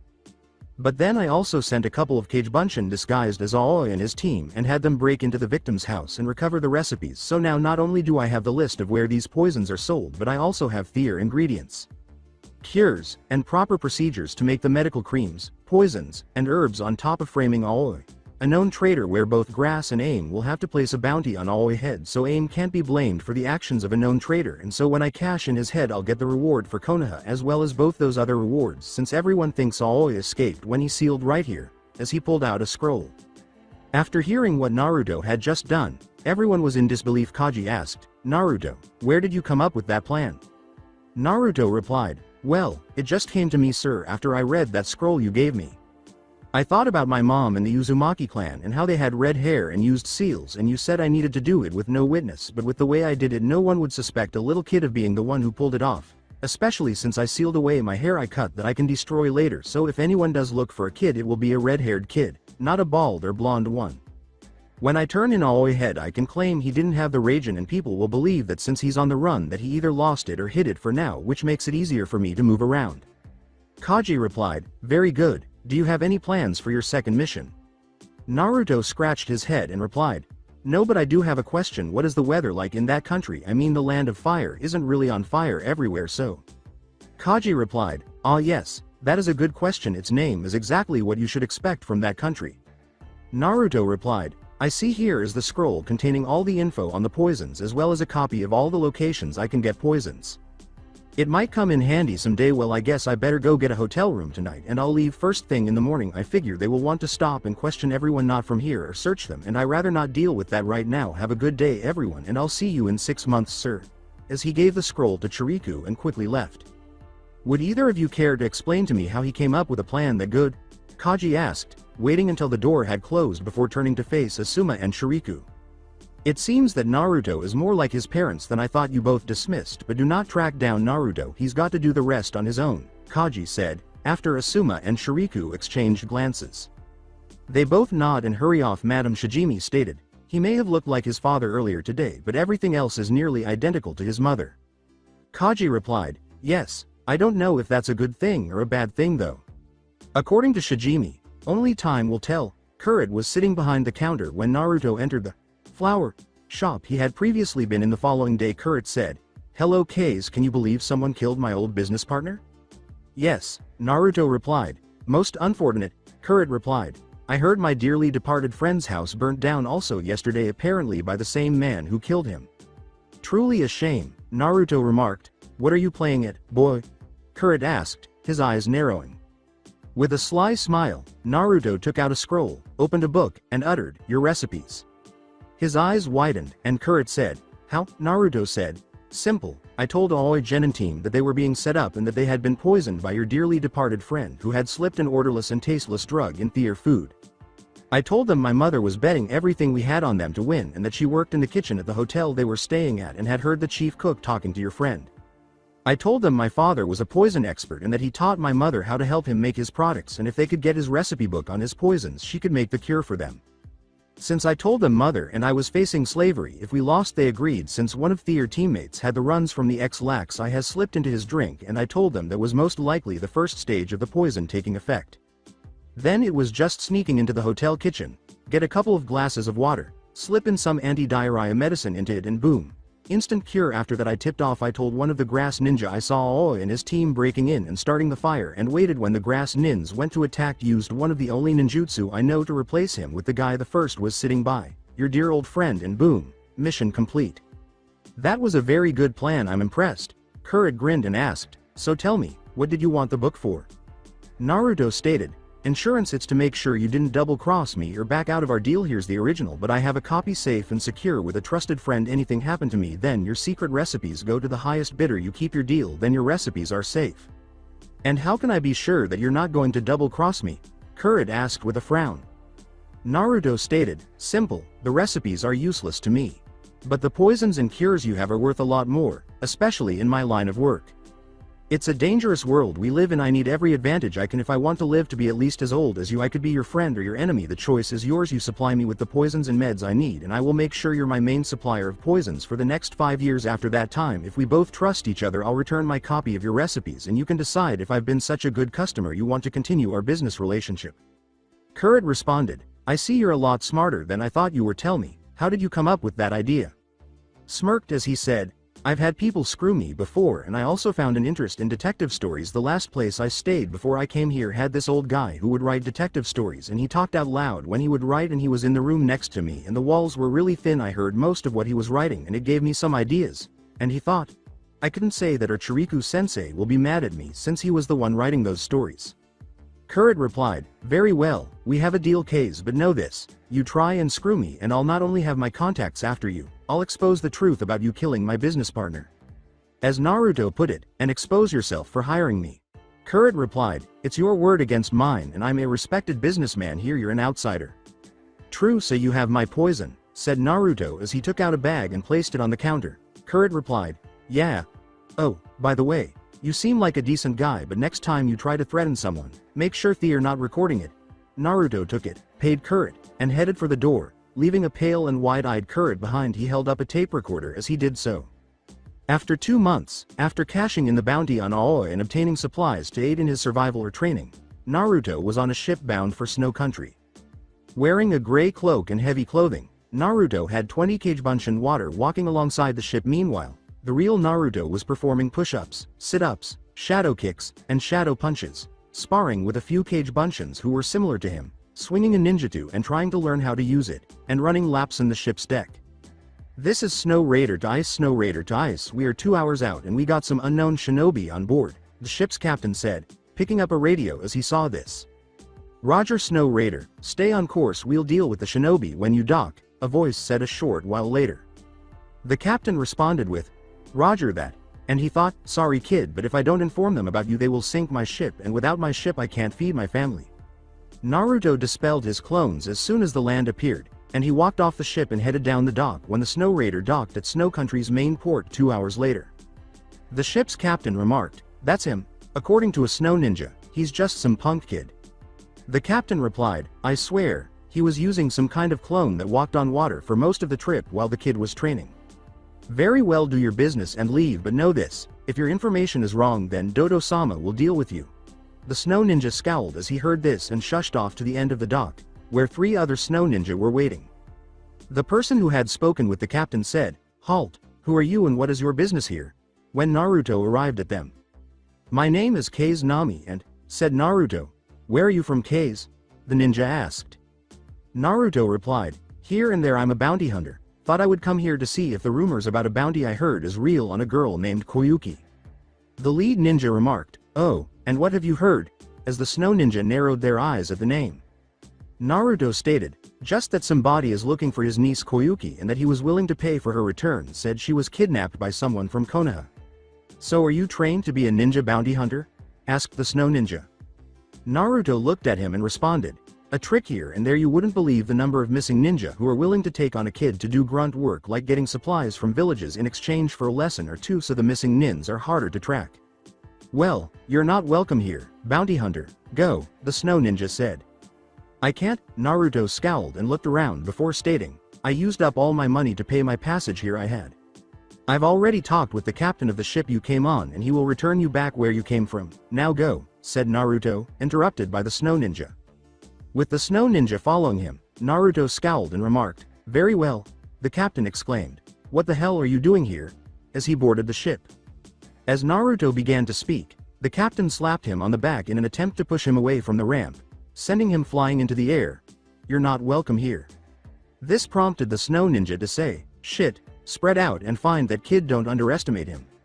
Naruto recalled the Kage Bunshin while he was miles away on the snow country coast. He thought, "Glad one of my clones heard the captain talking on the radio and had a clone cover for me while I ran across the water when we got closer to land." 3 days later, Naruto was sound asleep in a cave when he was startled awake by a distant explosion. When he heard another explosion, Naruto scowled and turned to look around. He stood up quickly and headed for the cave's entrance, thinking, "What the hell?" As he arrived, he noticed smoke rising in the distance and asked himself, "Should I?" After half an hour, Naruto discovered that the smoke was emanating from a gulf. Naruto frowned as he looked down and noticed a number of people below. "What is this?" he asked himself. Below, Naruto spotted a number of snow ninja and what appeared to be a factory. After paying attention to what was happening, Naruto believed, "So they are building something down there. That guy appears to be the man in charge of security here, and the rest of the people appear to be prisoners. That guy is important also, and if I had to guess with the worried looks he keeps sending toward that building, there is something important to him in it. I'll come back after it gets dark and sneak down. Maybe this is where they make that snow armor." When he left, he did so quietly. Next to a man wearing gray snow armor, a figure emerged in a swirl of snow. After Naruto had left, he said, "Nadare-sama. The intruder has left and is being tracked as we speak. It appears to be the same kid that was reported to have infiltrated the country a couple days ago." Ruga Nadare widened his eyes.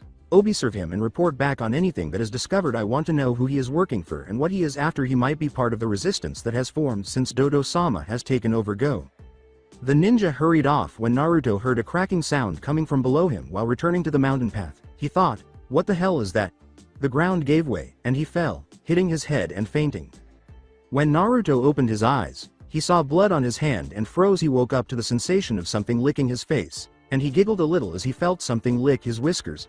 "Stop that, it tickles," he said as he moved his hand to his face to wipe away the liquid he felt on his face. Following a rumbling sound, a deep voice said, "I see you are awake, Naruto Uzumaki." Blinking, Naruto slowly raised his head to look where he believed the voice was coming from. "Who's there? Show yourself," he said, reaching for his weapons, then frowning when he realized they were gone. "You have no need of weapons here, Naruto Uzumaki," the voice said. Glancing around, Naruto scowled even more and asked, "How do you know my name?" The individual said, "I know a great many things about you, Naruto Uzumaki, son of Kushina Uzumaki, Jinchuriki of the Kyuubi no Kitsune." When Naruto heard this, he gave a small growl and uttered, "Where am I? Who are you? Show yourself." The voice continued, "I won't show you who I am for now, but you may call me Inari. As for where you are in my home. You were found in an underground cavern by one of my family, wounded with several scratches, frostbite, as well as a nasty wound to the head. Another hour and you would have died." Inari remarked, "That was 2 days ago," as Naruto pursed his lips. With wide eyes, Naruto said, "2 days," in a startled tone. Inari replied, "Yes, had it not been for me and my family you would have died." With his head lowered, Naruto uttered, "Then I owe you my life, thank you." Inari was quiet for a while and said, "This place you are in is blessed by the goddess Inari. My people have lived here for many generations and the leader of our people have always taken the name Inari as a sign of respect and honor to the goddess. Because of the holy property of this place your normal healing ability is reduced. I'm sure you already understand that since you were at another holy land for nearly 6 months when you lived with the monks." With a widening gaze, Naruto asked, "How do you know that?" Inari stated, "My people are scattered across the world and we consider each other family. As such we know a great many things we share with each other in order to protect our kind, and as such some of us have observed you at one time or another and have told others about you." "I see. What do you intend to do with me?" asked Naruto. Inari was quiet once more and said, "I wish to tell you a story. After I tell you the story I will ask your opinion on the story. After that I will either have one of my family take you back to the cave you were staying in or have you stay for dinner. Will you listen to my story?" After giving it some thought, Naruto remarked, "Very well, I will listen." According to Inari, this story begins a long time ago. There was a great and powerful demon who was so powerful that when he first appeared in the world he nearly destroyed all life on the planet in his rage. Many animals died and were never seen again, billions of humans' lives were ended, entire cities were wiped away completely, and the many great forests of the world were reduced to ash. The demon, after he released his rage on the world, went to sleep. Soon time passed by. Hundreds of years passed by and those races that survived adapted to live in the world as it was basically reborn again. Soon people began to think the great demon was gone. Then they thought he was just a myth until finally nearly all alive had forgotten the great demon, but some things refused to be forgotten, and one day the demon awoke from his slumber by the noise of the world. What was the name of the demon? Inquired Naruto. Says Inari, Gyubi. The eyes of Naruto widened and Inari continued. Now when Gyubi first awoke he was groggy and didn't really understand what was going on, much like adults sometimes do when they are rudely awakened by an alarm clock. They reach out and try to smash the alarm clock to shut it up. That is what the Gyubi did, and in one moment the world around him went from a rich forest to a barren desert that is now called Wind Country. Inari looked at Naruto and said, now this one act was noticed by all and it caused a great panic to spread through the world. Many believing they were going to die and began to try and run. Others thinking of attacking whatever it was that destroyed that land and countless other things.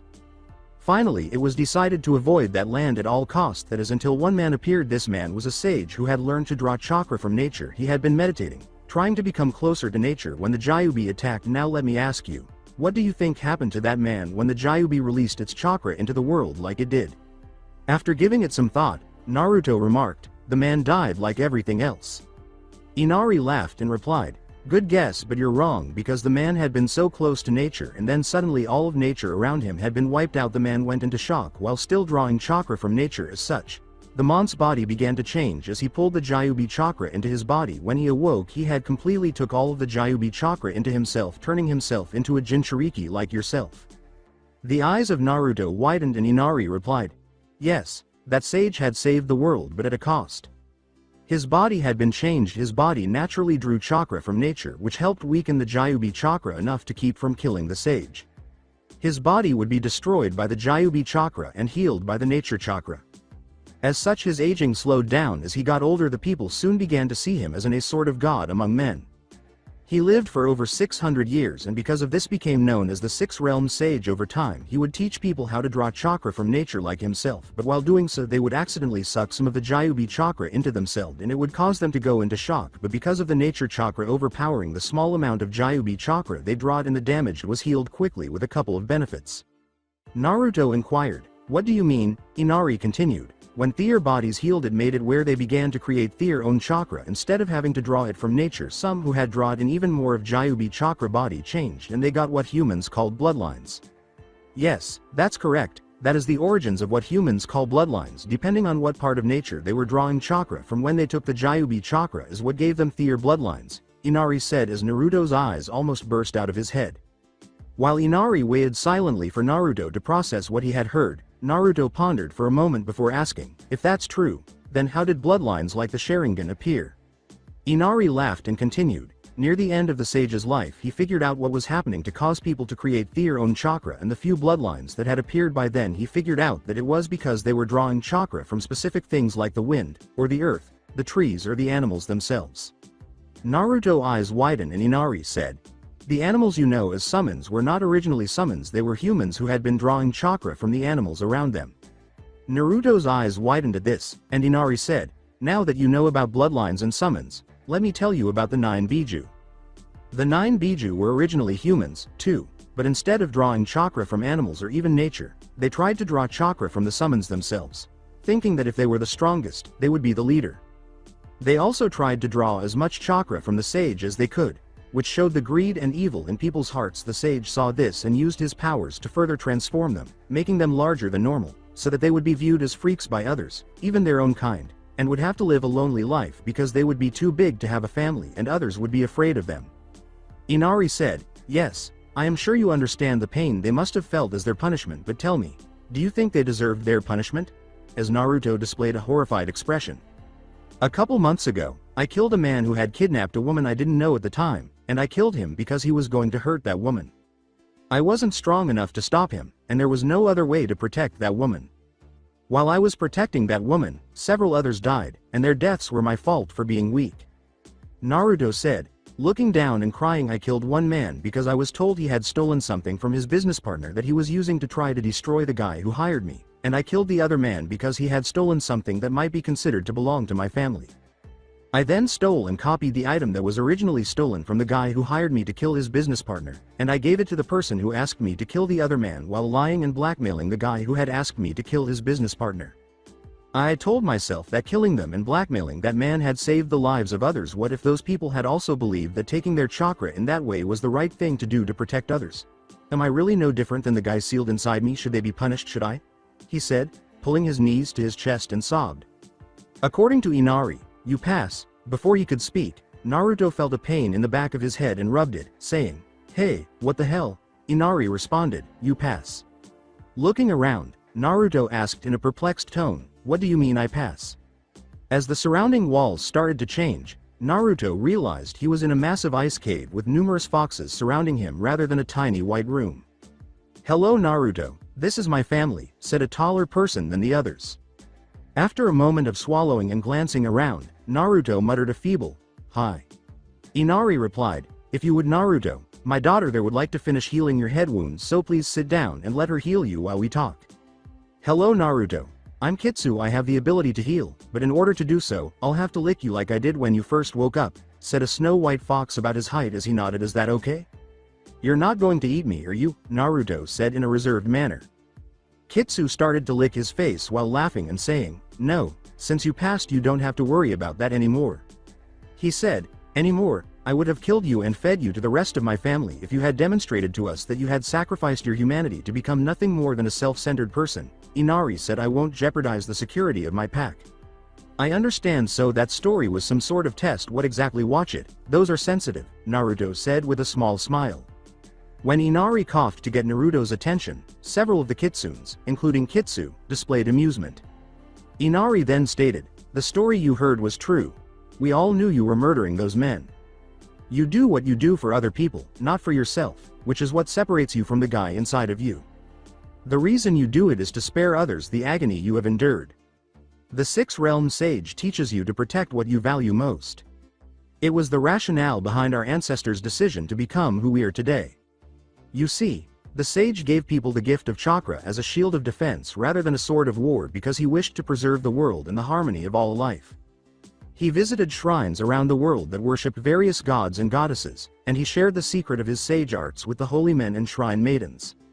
He went to those who he believed would best impart his teachings because he knew he would not be able to teach the world, and he did not want this gift to be used for death and destruction. Unfortunately, human greed was too great for people to care about others more than themselves. He therefore told those who were similar to our ancestors the secrets I had shared with them and urged us to keep them secret."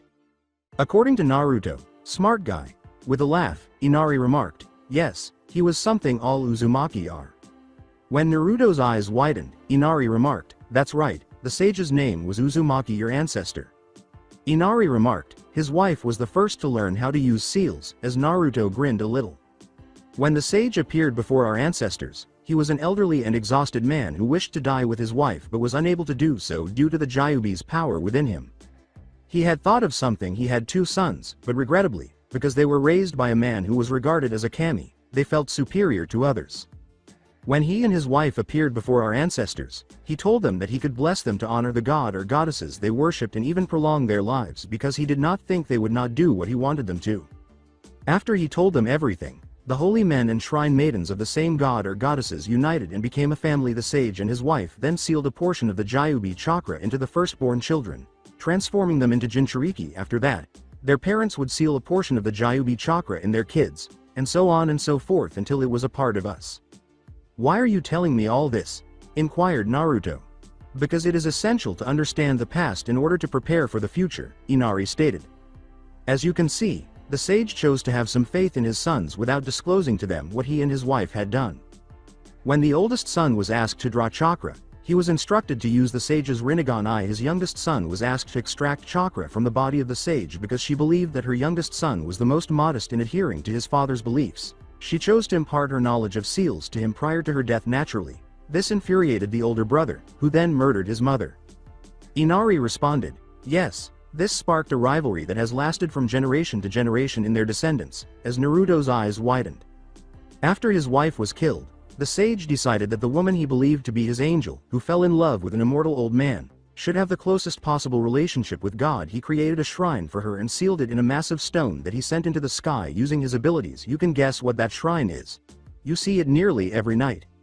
After pondering, Naruto uttered, "The moon, very good, yes," Inari said. The sage sealed himself in a tomb somewhere after creating the moon. Over time, the sage's son had children, and the only hint he left about the location of his tomb is that it was the closest he could get to his angel and admire her beauty, while the youngest son taught his children to draw chakra from his body, which resulted in the creation of the Uzumaki and Senju bloodlines. The eldest son taught his children to draw chakra from his eyes, just as he had done with his father, giving birth to the Sharingan and the Byakugan. After learning so much about his clan family, Naruto uttered the words, "I see."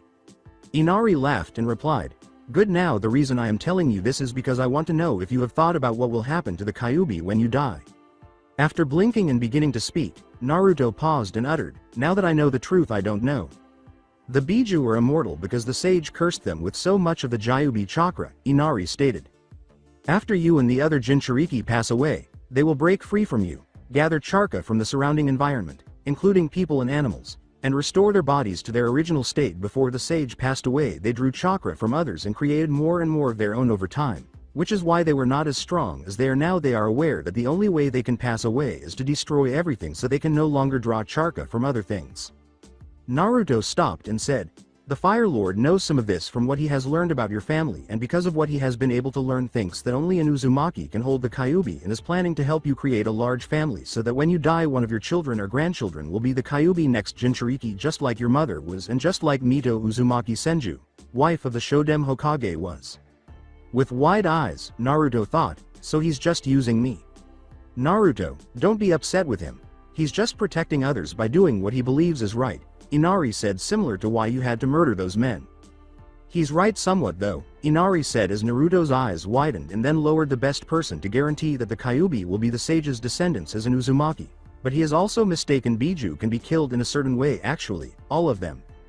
Naruto raised his head and inquired, "How?" "It is extremely risky to draw chakra from nature," Inari stated. "Actually, it's so risky that only one person in the world is proficient at it at the moment, the Toad Sage Jiraiya of the Sanins. He learned the sage's secret from the toads, which is to draw chakra from nature. You might be able to learn how to become a sage as you get older." "So if I want to kill Kyuubi, then I have to become a sage," Naruto said, his lips pursed. "The Biju would have been destroyed years ago if it had been that simple," Inari stated. "No, that is just the beginning unless your descendants draw on the Kyuubi chakra from you after becoming sages and repeat the process repeatedly until all of the Kyuubi chakra is gone, which is what I am offering you. Killing the Biju would require you to become a sage in addition to learning how to take the Gyuubi chakra from the Biju, which would make you immortal." As his eyes widened, Naruto exclaimed, What do you mean?" "Kitsu, please come here," Inari said as Kitsu approached. Inari nodded to him. Kitsu's body was covered in smoke, and when it reappeared, a 10-year-old girl with white hair and gray eyes was standing there. "I'm offering to teach you how to become a Kitsune sage when you're older," Inari said. "We will join your family and you will receive a summoning contract for the Kitsunes, but neither of us will be aware of what I have told you. You will have children with Kitsu here in return. When you become a sage, take all of the Kyuubi chakra for yourself, and become immortal. One of your wives will be hers. She will teach her kids how to become sages so they can draw the Kyuubi chakra from you and turn you back into immortal. We will eventually destroy the Kyuubi once and for all, and they will eventually get married to a member of our family who will have kits and be trained to become sages who can use the Kyuubi chakra." With his eyes narrowed and his lip pursed, Naruto said in a neutral voice, "The ice caving, and that was you, wasn't it?" With a sly smile, Inari stated, "A group of snow ninja were pursuing you to save you. We tricked them into believing you were dead." The statement from Naruto was, "So this was all a setup." With a sigh, Inari remarked, "Naruto, do you know how many Kitsune have been killed as a result of Kyuubi? Our pack is at risk of being wiped out as long as Kitsunes are viewed as demons. What do you want me to do? Because of that guy in your gut, people believe they are demon spawns, so should I do nothing and risk my children and their children being hunted down and killed? Have you not always desired what I am offering you? You are more like us than you realize, Naruto, because you took a tiny piece of Kyuubi's chakra from your mother while she was holding it. You are already partially Kitsune. Your facial whiskers, which you mentioned were sensitive, are the result of this." Sighing, Naruto sat down and uttered, "I'm only 6.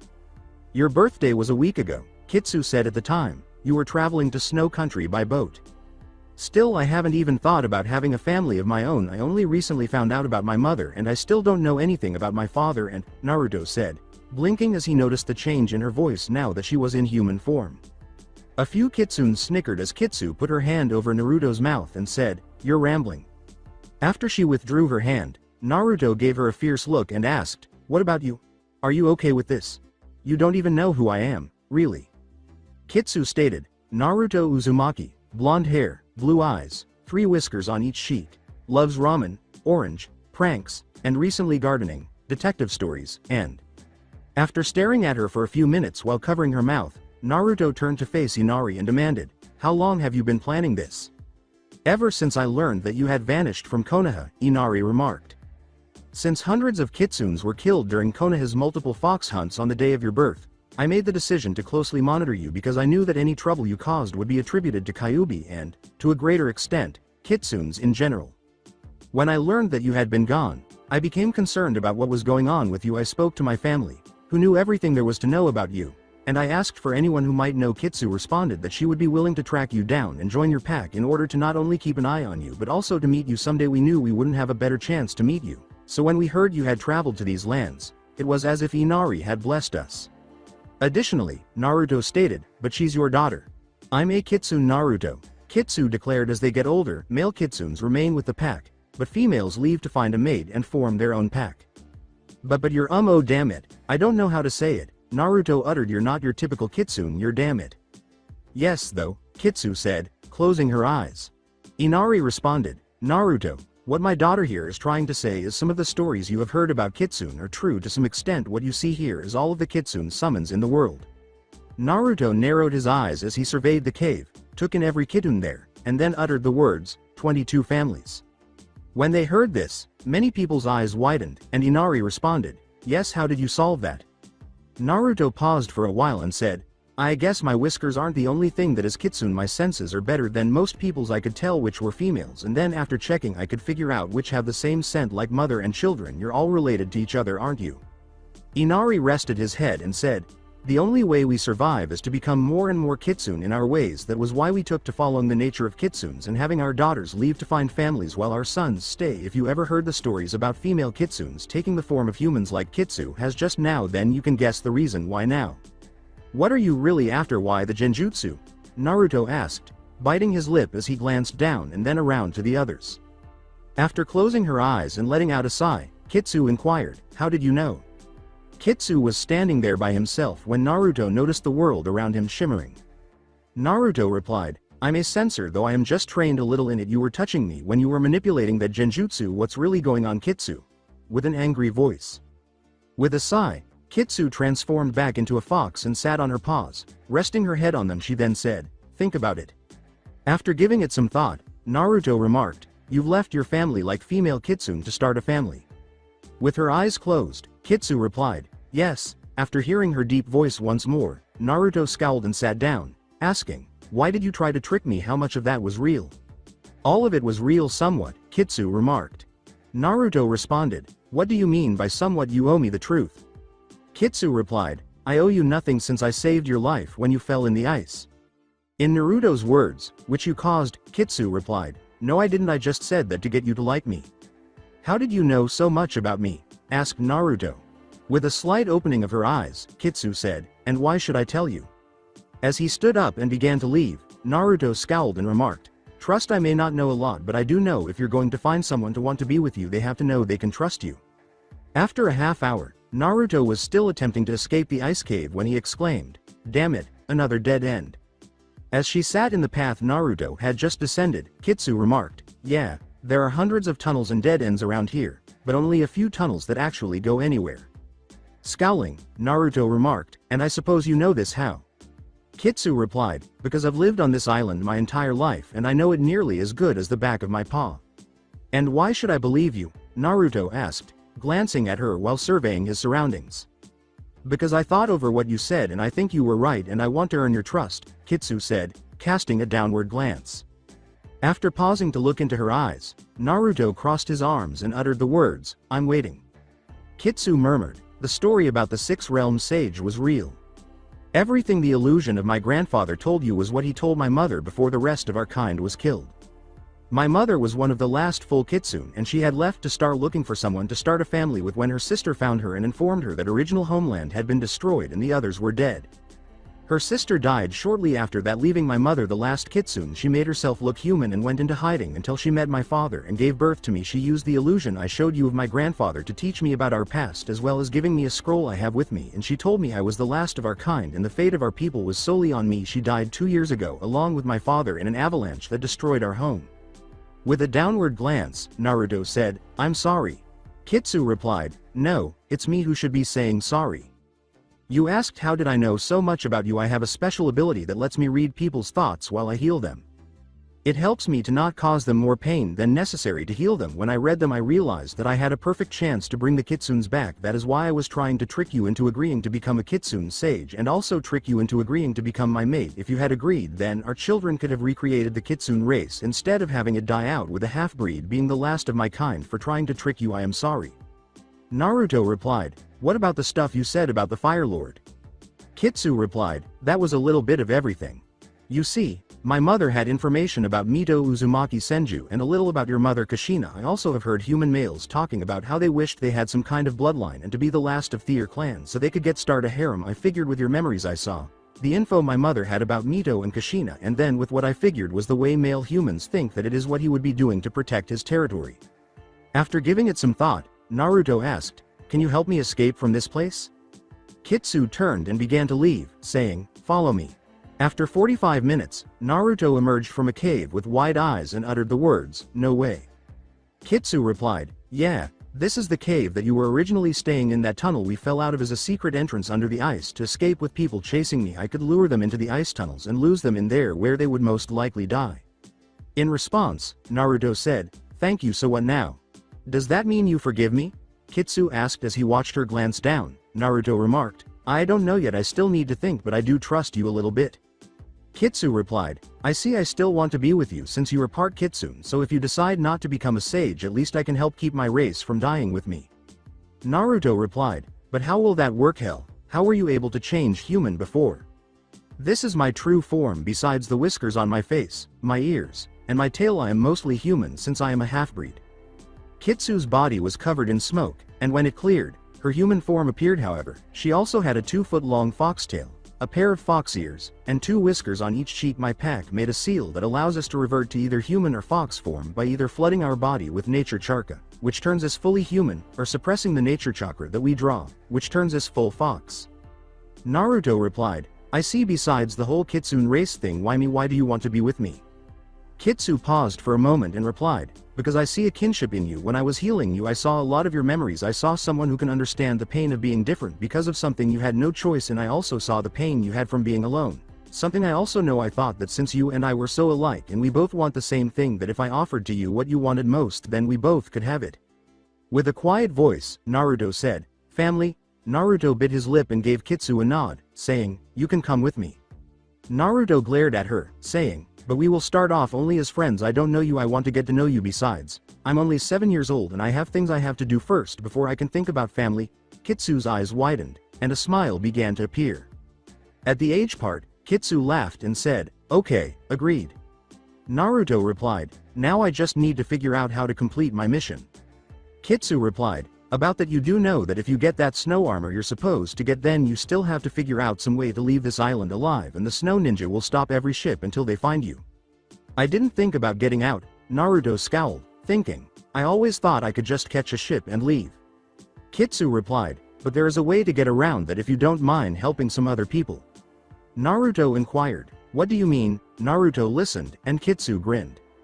2 weeks later, Naruto was running toward the ice canyon, the location of the slave camp, while he made as much noise as he could by banging on cans that once held food.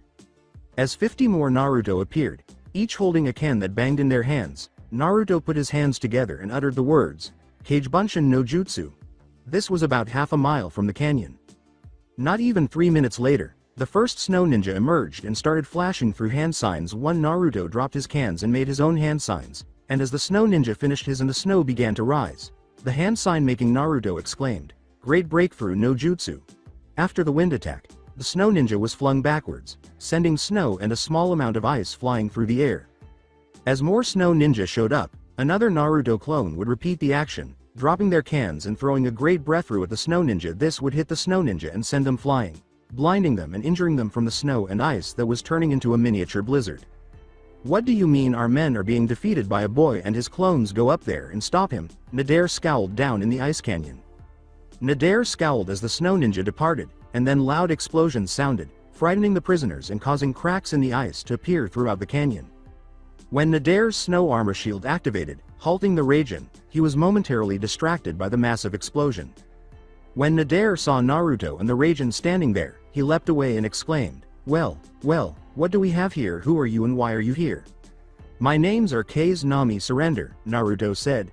With a laugh, Nadir remarked, you think you will be enough to stop me? Behind him, a female voice said, not alone but with us he can. This made Nadir turn to see that all of the prisoners were now free. A girl brandishing a regular Naruto sword was standing there, and all of the inmates were armed with tools. On top of the factory, Nadir scowled and hushed as he started to use hand signals. Suddenly, a snow-made gained whale emerged from the ice and collided with Kitsu and the prisoners. When Naruto saw the attack hit, he yelled, Kitsu. After running to where Kitsu was, Naruto saw Nadir, who grabbed his sword and swung it at him before Naruto used the Raijin to block it. What's wrong? You were so confident you would win before, but your little girlfriend dies and you can't win, Nadara said, laughing as he kicked Naruto away. The Raijin changed from yellow to red and blue, and Naruto's eyes turned red as his rage grew. He screamed, I'll kill you. Naruto began swinging the Raijin carelessly, and Nadir actually started to lose ground to Naruto's erratic swings. After seeing Naruto fighting Nadir and seeing people buried beneath snow and ice, several clones descended and hurried to assist the people. A red chakra cloak started to form around Naruto, and the more Nadir was able to protect him, the more irate he became. When Naruto attempted to use this to his advantage, he struck Nadir, who had brought the sword up to stop the Raijin, breaking it as he fell backwards after tripping over a piece of pipe that a prisoner had dropped. Nadir then screamed as the tip of the sword stabbed him in the nuts. Two snow ninjas swiftly grabbed Nadir and shushed away after kicking Naruto in the side. When Naruto woke up and saw Kitsu's body, he started to scream, but it came out more like a roar as his grief and rage overcame him and more chakra began to surround him. He then took off running. Naruto screamed once more when he returned to the cave he had been in, and a tremendous roar erupted, causing the snow and ice on the mountain he was in to avalanche. Several days later, Naruto woke up in the cave, looked down, and sobbed to himself, I'm sorry Kitsu, I'm so sorry. He cried as he recalled the day before the slave camp was attacked. Rewind. Sitting next to Kitsu, Naruto was giggling as he remarked, you know I'm kinda scared about tomorrow. She pulled her arms around Naruto, who blinked and looked at her. I know, it was my idea to do it, but what if something happens? What if we aren't strong enough? What if we, she said. Naruto began to say something, then, to Kitsu's surprise, he leaned over and bit her on the neck after looking down and giving it some thought. Kitsu said, what? As his eyes widened, Naruto replied, well, on my way here I saw a couple of dogs do that and I thought they were fighting, but the guy who owned them said they were just showing affection to help one not feel so scared about something. As she bit Naruto back, Kitsu blushed and remarked, actually they were declaring each other mates. Holding his neck, Naruto blinked and said, mates, in a bewildered tone. As she flushed, Kitsu remarked, my blood is now yours and yours is now mine. It basically means I'm your wife and you're my husband. Oh, said Naruto, putting her head on Naruto's shoulder. Kitsu grinned and remarked, but you know I do feel better about tomorrow now. With a small smile, Naruto said, I'm glad. Naruto, I want you to know that since we met 2 weeks ago I haven't felt lonely like I had after my parents died, Kitsu said after resting her head for a few minutes. As Naruto put it, I know I feel the same, Kitsu replied. Listen, I know you know what it's like being alone. We both have dealt with that more than anyone should, and if something happens. According to Naruto, nothing's going to happen. Speaking with a finger to her lips, Kitsu said, listen, just in case something happens I want us both to promise something. After observing Kitsu's expression, Naruto asked, what do you want to promise? Kitsu stated, we both promise to remember each other in our hearts, but we both promise not to live a lonely life, that we live a life with love and happiness. No matter what happens, we live a life that is full of love and happiness. Final flashback. With a final drop of tears, Naruto reflected, I promised Kitsu I'll never cry again. I'll live a life with love and happiness like you wanted, but I will always remember you and care for you. As a snow ninja passed by, Naruto hid behind a bank of snow and waited for a moment before he started to move while crouching. He heard something as he hid behind some debris from his assault on the camp. Therefore, every prisoner is either dead or has escaped. Indeed, Dodo-sama the airship, too, it is currently being tested to ensure that it is undamaged. Well, let's take care of the people who attacked the camp. Since neither of the attackers' bodies has been located and the bodies of the deceased are still here, it seems that both of them fled with the prisoners, sir. Dodo shouted, "Find them it," as he slammed his fist into a piece of metal. Feeling a kunai at his neck, he was silenced on his back. Naruto yelled, "Hold it, all of you, or this asshole dies." The blade at his neck dug deeper, causing him to bleed a little as Dodo said, "Release me here," as all the snow ninjas stopped. Naruto replied, "Fuck you, dickhead, even if I die I'll kill you before I die unless you and your little band of bitches here do as I say. Got me?" "Who are you and what do you want?" Dodo scowled. According to Naruto, the names are Kei's Nami. Looking at a few ninja, Dodo remarked, "Ah, the young man who is responsible for the attack on my country." Seeing this, Naruto replied, "Don't even think it, asshole. I've placed an exploding tag on your back when I jumped on, which will kill you if the connection to my chakra that is channeling in it is broke. I die. You die, get it? You replace yourself. You die now, order your men to stand down." According to Dodo, "You're bluffing." Smirking, Naruto drew the kunai away and placed his hand on Dodo's back, where a white tag appeared, saying, "Really, call my bluff?" "Shit," a snow ninja said, "he's telling the truth, sir." Dodo scowled and uttered, "Stand down now, what do you want?" Naruto was saying, "Order your men to strip and leave their weapons." Dodo exclaimed, "What?" as the other ninja in the room gaped. Naruto said, "I want them to strip and begin walking away. I'm a sensor so I can feel their chakra for up to 3 miles in every direction. Once they're out of the area, you and I will then board the airship and discuss what I came here in the first place to discuss." According to Dodo, and that is, according to Naruto, your niece. Dodo's eyes widened and she asked, "What about her?" Naruto replied, "If your idiots at the docks had just let me come see you in the first place, then your little camp here wouldn't have been attacked to get your attention, so you can blame them for this. Now do as I said. Order your men to strip and leave, and once they're gone, you and I will board your airship I heard you talking about and discuss what I came here for in a more civilized setting. After they see us take off in the airship, they can return for their cloths." Dodo replied, "And why would I want to go with you?" Naruto replied, "Because I know where your niece is and who is currently guarding her, but the info I have will only be good for the next 3 weeks. After that she will be moved with new guards and you will lose any window to get her in order to secure your claim to the throne. After all, as long as she lives, she's a threat to you and your power." "And how can I be sure the info you have is real?" Dodo scowled. Naruto chuckled and replied, "The fact I went through so much effort to come before you should be proof enough. After all, if I wanted to take control of the throne, all I would have to do is kill you and marry the princess." Dodo replied, "Very well, I'll agree, but only once the tag is off my back." Naruto replied, "Just have the others leave after dropping their cloths and weapons, and once they're out of my sensing range I'll remove the tag, but I won't tell you anything about your niece until we are on your airship. No offense, but I really don't like your weather." Dodo replied, "And what kind of weather do you like?" Naruto stated, "Warm tropical islands are my taste. Now about your men, because I don't think the guy sneaking around to get behind me is smart enough to stop before you get blown to hell." With wide eyes, Dodo yelled, "Everyone stop, strip, and get out of here now." 5 minutes after the snow ninjas started stripping, they were all gone. After they had left, Naruto saw the airship and yelled, "Idiot." He then stabbed Dodo in the back with his kunai, causing him to scream, and then he cut him on the neck before a number of Cage Bun Shin grabbed the ninja clothes, snow armor, and weapons, ran up the side of the snow canyon, and then jumped into the air, creating a chain of Cage Bun Shin who grabbed the airship's bottom and started to pull themselves up and dispel until he was the only one left. Naruto opened the door and hurried inside, and as he reached the bridge, he held an exploding tag in his hand and said, "Hold it, do as I say and live, don't and I'll blow us and this airship to hell good. Now change course and get us away from here. Head back toward the mainland and tell me everything you do before you do it." Naruto thought, "Well, your plan worked, Kitsu, but was Dodo right? Are you still alive somewhere? I hope so." As the snow ninja at the controls nodded. Naruto flew over an island a few days after learning how to fly the airship and letting the snow ninja drop into the water close to a beach. As he started to land the airship, he thought, if everything the scroll said is true about the Uzumaki clan, then that is it, Whirlpool Country. Dodo was lying in a bed in the land of snow, surrounded by medical professionals, when someone entered the room and said, in a distressed tone, "You wish to see me, Dodo-sama?" Dodo replied, yes Nadir. I want you to list anything and everything about K's Nami you know. Weapons. Jutsu everything. I am placing a bounty on his head for everything he has done here. A quarter of an inch to the right and I would have been dead. I want his head.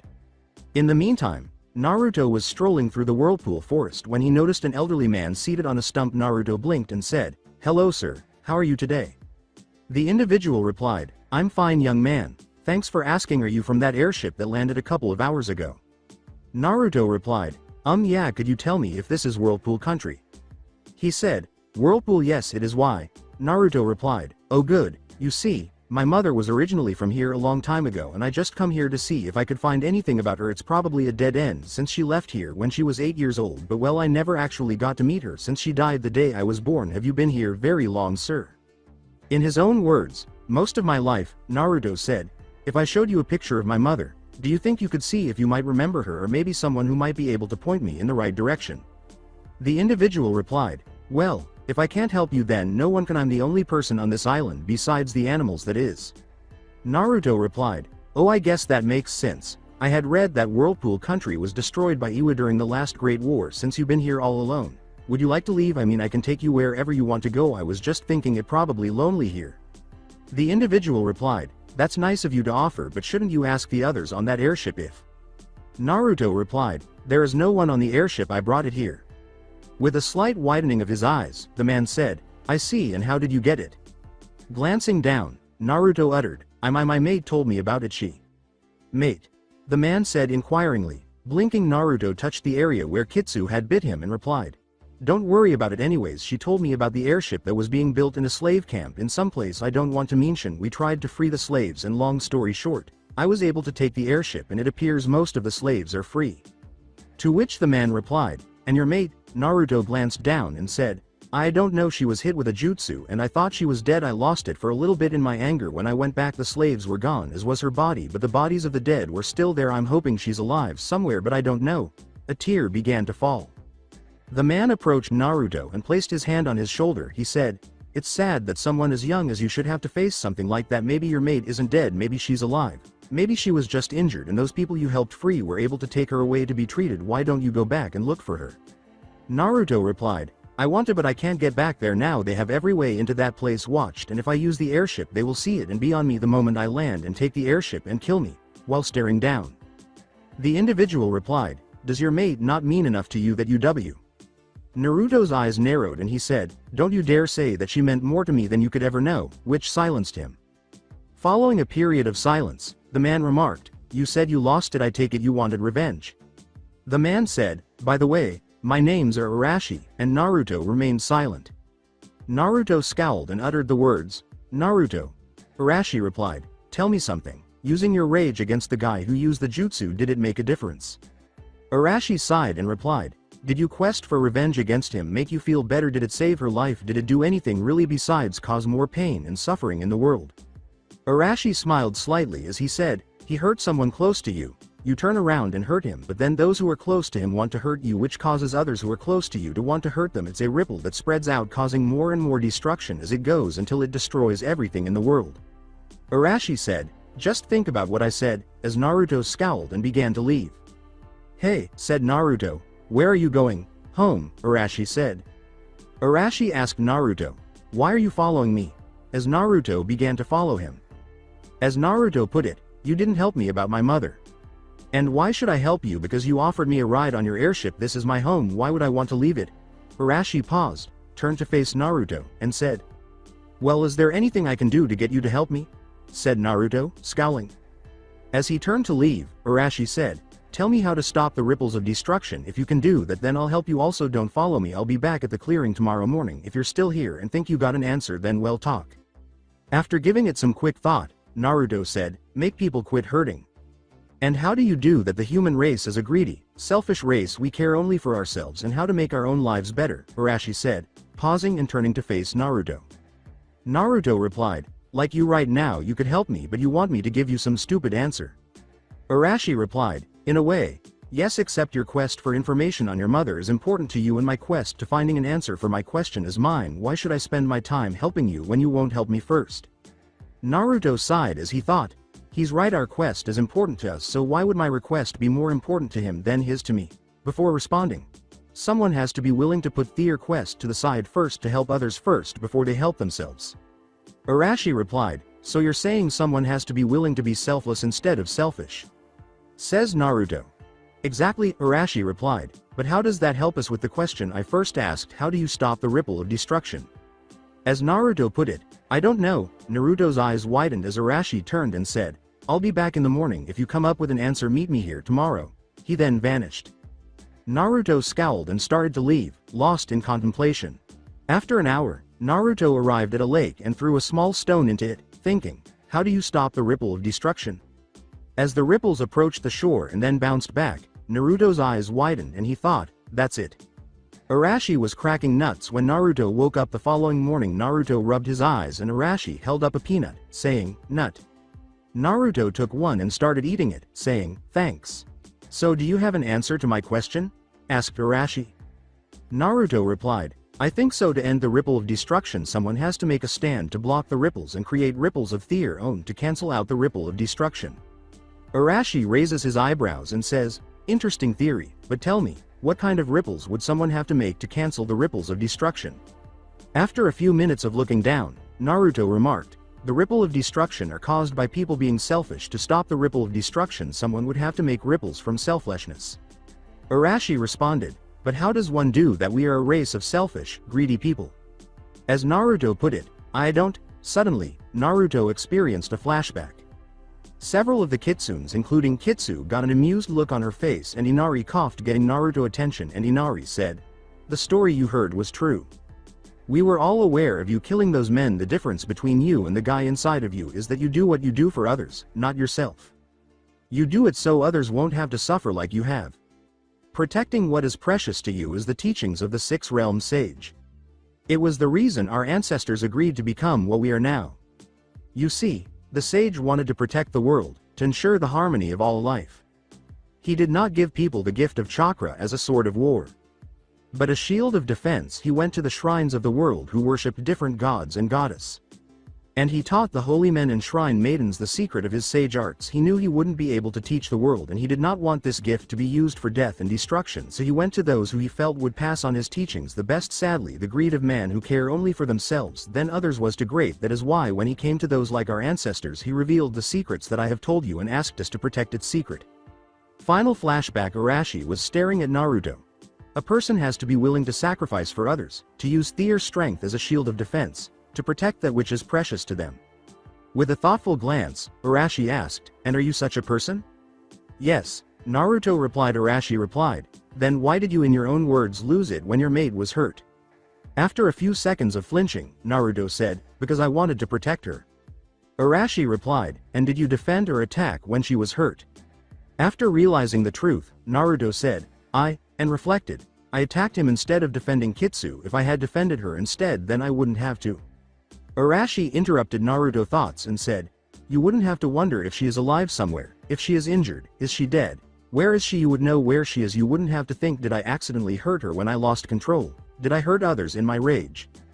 Do you understand now, Naruto?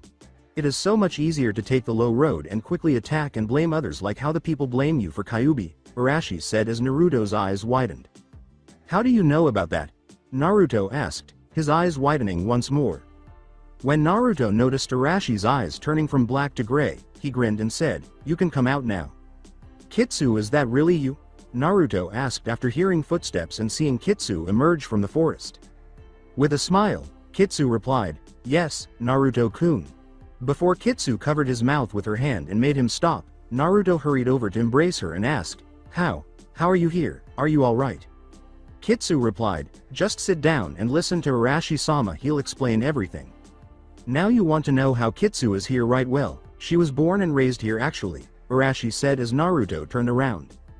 Naruto glanced over to Kitsu, who nodded side as Arashi replied, the reason she is here is because I had reversed summoned her to you after you fell in the ice. When she was about to be hit from that jutsu, she simply released the summoning that allowed her to return back to her home here on this island. As for the lies she told you about living in Snow Country and about her parents being dead, well, that was because I asked her to tell you that along with my story. With a puzzled expression, Naruto scowled and uttered, your story. Arashi replied, allow me to introduce myself, I am the Six Realms Sage. Before saying, But you're supposed to be dead. Naruto's eyes widened. Arashi replied, I know and Whirlpool was supposed to have been destroyed and sunk to the bottom of the ocean, but you're standing on it. After glancing between Kitsu and Arashi, Naruto uttered the words, I'm completely confused. As Arashi put it, sit down and I'll explain it to you.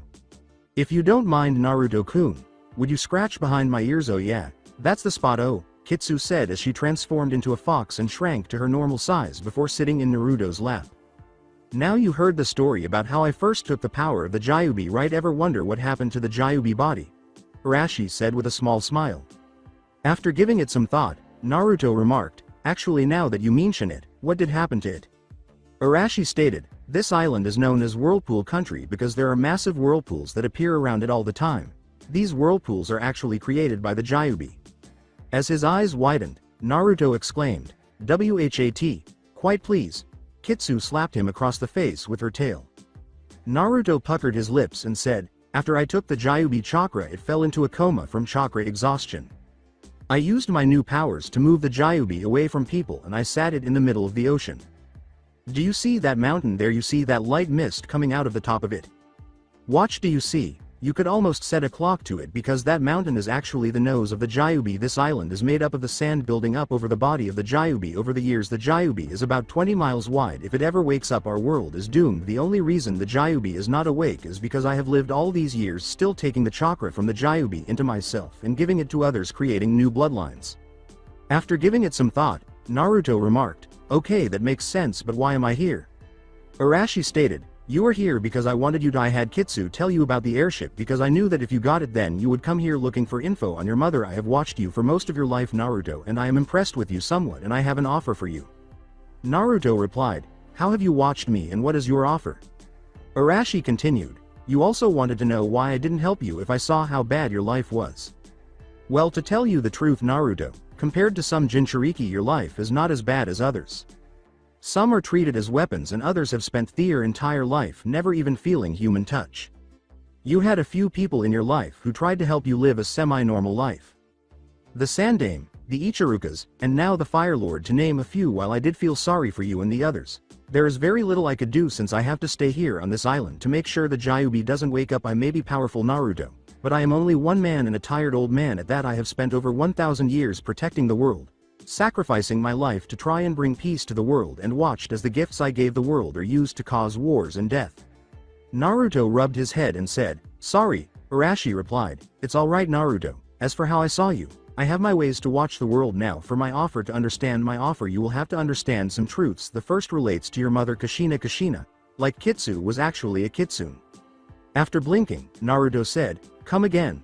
Arashi stated, nearly everyone on Whirlpool is either a kitsune or a dragon. I've had the kitsunes use their powers of illusions to help hide Whirlpool from the rest of the world, and now the rest of the world thinks it has been destroyed, while in the past I had the dragons help protect it from outsiders. Naruto replied, so you're saying Whirlpool wasn't destroyed by Iwa like history books say? Arashi replied, let me ask you this, how could Iwa attack an island when most of their jutsu require them to be touching the ground? Arashi looked at Naruto and said, exactly, they couldn't. I had several kitsunes sneak into an Iwa base, replace the commander, order them to attack what they thought was Whirlpool but was in fact a giant turtle island that, much like the Gyuubi, built on the back of the turtle shell, and when they attacked it, the turtle simply went underwater and swam away. With a laugh, Naruto remarked, that's a pretty good prank. Arashi continued, and since the illusion around the island is up to everyone without kitsune blood in them, the secret of the island is safe. Says Naruto, so what's this offer? Arashi stated, I want you to become a sage like myself, someone who is willing to stand up and take a stand to stop the ripple of destruction. What happened in Snow Country was to let you experience what others feel like when they feel pain from the actions of others, so that you would be able to understand them better. I'm not asking you to do it for free though, Arashi remarked, as Naruto scowled. I know you need a reason to consider it since you realize that I used you. Kitsu mentioned something about that I would have to become immortal like you, Naruto said, glancing at him. Arashi replied, yes, I know she told you that and it is true somewhat, but what I am offering you is better than the alternative and you wouldn't be alone. Naruto replied, what do you mean, what alternative? What do you mean I won't be alone? Arashi stated, since you are part kitsune, you will live a longer life than most people unless you are killed. The rest of the world thinks it is because of the Uzumaki bloodline, since most Uzumaki lived long lives. The truth is, if a kitsune moved from here, they would live for around 200 years before dying unless they are killed. As long as they live here, they are basically immortal unless killed. Even if you refuse my offer, you will still face the problem of seeing those you care for grow old and die. Arashi looked at Naruto and said, "You on the other hand have the problem of what will happen when you die. One of your children will be used to seal the Kyuubi Inta. Your soul will be aided by the Shinigami along with your mother and father's soul." As his eyes widened, Naruto exclaimed, "WHAT, a tail slap." Arashi stood up and started to leave, saying, "Come with me, I'll show you what I mean." With a scowl, Naruto stood up and took Kitsu in his arms. They soon reached a lake. Arashi responded, "I have a unique ability. I can use water, which some consider the source of life, to view life. By sending my chakra into water, I can see things that are happening right now anywhere in the world. If I know to look at that place, I can also look at people's memories by mixing a person's blood with the water. Please drop some of your blood in the water here." "Why?" asked Naruto. Arashi replied, "Because I wish to show you what really happened the day you were born, including seeing and hearing your parents." After cutting his finger and letting some blood spill into the water, Naruto's eyes widened. The lake then changed to depict his birth before showing him being taken hostage and seeing both of his parents. He then listened to his parents' words and watched until the ceiling was finished. Arashi stopped reminiscing and replied, "I don't know who the man in the mask was. I don't know if he's still alive or if your father killed him. If he is alive, then someday he may come after you, but I wouldn't worry about that for now. What you do need to know is that both your mother and father sealed some of their souls inside of you in order to be able to speak with you. Your father to repair the seal if you ever went past 8 tails, and your mother when you go to learn to control the Kyuubi chakra. The jutsu your father used is one of the reasons there are jutsu known as kinjutsu. It is forbidden because the sacrifice isn't worth the use." Naruto inquired, "What is the sacrifice?" Arashi stated, "When you die, you along with both your parents will be sealed inside the belly of the Shinigami forever." When Naruto's eyes widened in fear, Arashi remarked, "But there is a way to make sure that won't happen." With a frown, Naruto questioned, "How?" Arashi stated, "If you agree to become a sage, I will unseal your parents from you and use my powers to give them new bodies. They will both become kitsunes and will have to live here on this island. I will use my powers to make a trade with the Shinigami. 3 souls for 3 souls. I've done it before when I brought my wife back to life when we first moved here, so all I will have to do is make sure that he gets whatever 3 souls he wants and it won't be a problem." "But that isn't fair," Naruto said. Arashi looked up and said, "Oh, wait, I see what you're thinking. No, Shinigami only actually wants evil souls, people who have committed crimes against Kami, man, and nature. Pure souls like yourself and your parents who were very noble people don't agree with him since he is the one who takes people to hell. You don't have to feel bad about that. So you're going to bring my parents to life, give them bodies, save mine and their souls?" said Naruto with a frown. Arashi continued, "And since I know the Fire Lord is planning for you to have your own harem, I will also use my powers to bring your future wives back to life as kitsunes, as well as any children you have after they pass away, and so on and so on." Naruto replied, "That sounds too good to be true. What do you get out of it?" Arashi glanced at Naruto and said, "I'm a very old and tired man. Both my wife and I want to pass on. Naruto, I want you to become my successor and become the new 6-realm sage and protect the world from the Kyuubi until you are ready to pass on the torch like I am now." The eyes of Naruto widened. "But that is in the future. What I will do is let you live your life, and once you die I'll bring you back to life as a kitsune like I am going to do your parents. Once I do that, I'll begin to teach you everything I know in order to protect the world from the Kyuubi. All I ask is while you live your life in the world as a kitsune sage that you will try to help bring peace to the world by stopping the ripple of destruction. So what do you say?" After being silent for a few minutes, Naruto uttered the words, "It's why do you trust me with this?" As Arashi put it, "Because you are my grandson." The eyes of Naruto widened and Arashi replied, "Your mother Kushina is my daughter. I've had a very long life and I have had several wives who are still with me. Kushina mother is one of them and she would like to see her grandson and daughter again." "If that's true, then why didn't you come for me?" "I could," said Naruto, scowling. Arashi stated, "Kyuubi, the reason I didn't come for you is because the people of the world would have searched everywhere for you in order to get the Kyuubi because they see him as a weapon. If I would have brought you here, then they would have eventually found you and then the secret of this place would have been lost, just like your parents had to make a sacrifice to save the lives of everyone in Konoha and you. I had to make a sacrifice to leave you there in order to save the lives of you and the rest of the world. Being a sage is about living a life of selflessness." Sighing, Naruto uttered, "I see, I guess I understand. I don't like it but I understand." As Arashi put it, "So what will you do?" After giving him a quick glance, Naruto asked, "What do you think, Grandpa?" After surveying the whirlpool village, Naruto remarked, "You know, I always thought this place would be bigger." Arashi replied, "That is because you're thinking that a hidden village has to be big like Konoha or Grass Country. The hidden waterfall village is actually smaller than this. There are only 62 people on this island, 40 of which are kitsunes, 20 are dragon, and the last 2 are you and me." "Are there any other kitsunes in the world?" inquired Naruto. Arashi was thinking about it and replied, "None that I know of." That's not saying there aren't, but if there are, then they most likely don't know about their connection to whirlpool kitsunes or loyal to Their. Naruto replied, "Please stop talking about them like Their animals. It's..." Arashi took a deep breath and placed his hands on Naruto. Stated, "Naruto, Their ancestors were originally human and made a choice. When they made that choice they stopped being human. Each of those that I changed into summons have accepted the fact they're not human. They made a choice like you have made a choice. There's no going back for any of them."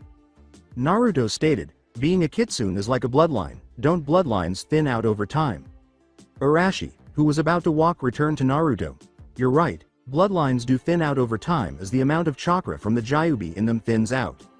Summons live longer than humans and won't die out like that because I've placed a seal that absorbs chakra from me in Their homes around the world that they protect. As long as they live around that seal they will absorb the Gyubi chakra and become more and more animal-like.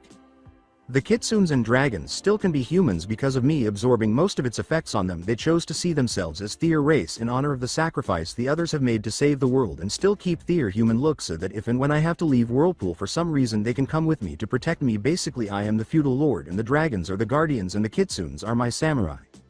With a scowl, Naruto uttered, Arashi replied, "There any way to kill the Gyubi?" "None that I know of. All I can do is absorb as much of its chakra as I can and keep it passed out." "And you're going to ask if he's that much of a threat?" "He is Naruto. Suna used to be the most beautiful place in the world. So full of life, gone forever 1,000 years later, and nearly nothing can survive there from the poison of the Gyubi chakra in the ground. Can you image the forest of Fire Country gone in a moment? I still have nightmares of that blast in my mind, and it was just a small sample of the Gyubi power. If he awakens again, its overall life is gone as the life of every single man, woman, child, plant, and animal on the planet. Not worth the sacrifices we are making." With a frown, Naruto said, "Okay, I'm sorry, it's just me." Arashi replied, "And that right there is the reason why I wanted you to become my successor. You're empathic to the feelings of others." In response, Naruto asked, "So what should we do?" Arashi replied, "The first thing we do is free your mother and father." According to Naruto, "What about the Kyubi?" Arashi replied, "One step at a time. One step at a time, Naruto. Don't worry about the finished product in life. Sometimes the journey is more important than the destination. You have a long life ahead of you. Don't rush it and don't worry about the future. It will get here when it gets here. Worry about now." Naruto follows Arashi after nodding. Kumo, Chunin exams, and time skip. Wearing a white cloak with black flames running across the wrist and bottom, Naruto approached Kumo's gates. The kanji for Siren no Rikudu Senin was printed on the back. Second coming of Six Realms Sage. His hair had returned to its typical appearance, not including the 3-foot-long blonde foxtail that protruded from his tailbone and the 2 blonde fox ears on his head. He was now 5 feet tall. "I'm Kei's Nami. The Fire Lord is expecting me. Could you please notify him that I am here and I am sure that one of his men will come and get me?" Naruto said as the guards blinked and glanced at him as he reached the gates. "What's with the ears and tails?" inquired one of the guards. Naruto replied, "It is a private matter. Please notify him that I am here." "And why should we do that?" asked one of the guards. Naruto was becoming frustrated. "Look, I've had a very long trip. If you don't go notify the Fire Lord, then I'll just sit here and annoy you, and trust me, I can be really annoying." After 2 hours, 4,286 foxes on the 4,286. "Take 2 mates who come home late from a date and you get another fox on the wall," Naruto said. A fox appeared in a puff of smoke. 4,287, he added. As the guards and the assembled crowd gasped at the sight of literally 4,000 foxes singing alongside Naruto, a commanding voice exclaimed, "What is going on here?" And everyone turned to see Yondaime Reikage standing there. "Reikage-sama, this," the guards said as they stood at attention. "I asked to see the Fire Lord who is expecting me, which could be cause to start a war by interfering with a feudal lord's emissary on official business. But because of my unique appearance these two refused to get him. I take it you the Reikage," Naruto said, interrupting the guard as he released the cage-bun Shin who had been hanged into foxes upon hearing the commanding voice. Squinted at Naruto and uttered, "Yes, who are you?" A voice said, "His name is Naruto Uzumaki, Reikage-sama." Everyone turned to stare, and just as Naruto was about to say something, he saw Asuma standing there and said, "Asuma-sensei.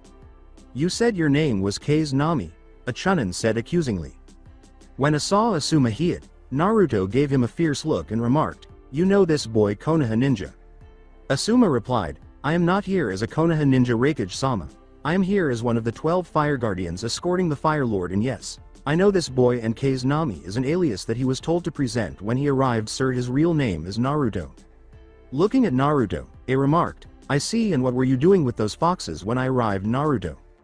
Naruto stated, "I've had a long trip and I had 3 choices. 1, wait here at the gates until these 2 did their job and either let me in or notify the Fire Lord that I had arrived like I requested. 2 was to bypass your village security and look for the Fire Lord himself, or 3, kick both their asses and then look through the village for the Fire Lord." "Hold your tongue, Naruto," Asuma said hastily. Through half-lidded eyes, Naruto addressed Asuma, saying, "I'm just telling the truth, Asuma-sensei. With what I've had to deal with the last 6 months, these 2 wouldn't stand a chance against me." A mockingly remarked, "Oh, and what makes you say that? You're the Yondaime Raikage, whose brother is the Jinchuriki of the Hachibi, are you not?" Naruto asked, glancing at him. Asuma reprimanded him, saying, "What are you doing, Naruto?" while he narrowed his eyes and said, "And what if I am?" Asuma was ignored by Naruto. "I've heard a few things about you. One is that you respect strength of body and strength of character. I've also heard how, unlike every other village who has a Jinchuriki, your village is the only one who has the most respect for them and doesn't treat them as weapons, ignoring the fact they are human, or treats them like demons. I am wondering, is that information I heard true? And if it is, said, then you have earned my respect, something very few have done, which is why I would like to have a small test of strength and character between yourself and me. You win and you get this," Naruto said, bowing his head slightly. Then he held out his hand, and a puff of smoke appeared, activating the Raijin, which caused everyone to widen their eyes. Asuma was screaming, "What are you doing, Naruto? That's the Nidaime Hokage Raijin." Naruto replied, "I know, but according to the Fire Lord it now belongs to me and I can do with it as I please, and since the Raikage has something I want, I am willing to offer something that I figure he would want as well. Should I lose our little contest, should he agree?" After hearing this, a person inquired, "And what would that be that you want, and what is this contest you are offering?" Naruto replied, "1 attack. No hand signs. If I can knock you off your feet, you allow me have a meeting with all the Jinchuriki your village has in your office with you, present to discuss a private matter. If I can't knock you off your feet, then you get this. You really have nothing to lose unless you fear a 7-year-old child, at which you won't appear to be as strong as people say. So what do you say?" Interested? Sweating, Asuma asked, "Are you crazy, Naruto? You're amusing kid. Very well. Everyone here has witnessed the terms of his agreement. Should you lie about your claim to hand over the Raijin, then?" he said, laughing as he glanced at Naruto. Catch, Naruto threw the Raijin to A, who caught it, blinked, and exclaimed, "What?" Naruto stated, "I don't have to trick you, and you have no need to make some grand speech about me backing out. I know I will win, and when I do, your village honor as well as your own personal honor will demand that you return it back to me, unless you wanted to send a message to everyone they can't trust you or your village. To honor your word, your actions will reflect yourself as a leader as well as your village. Should you not? I have nothing to lose and everything to gain by honoring my word, while you have everything to lose. Should you not? Konoha ninja, he called you sensei, is that true?" he asked, nodding his head as he glanced at Naruto. Gulping, Asuma replied, "Yes, I taught him some."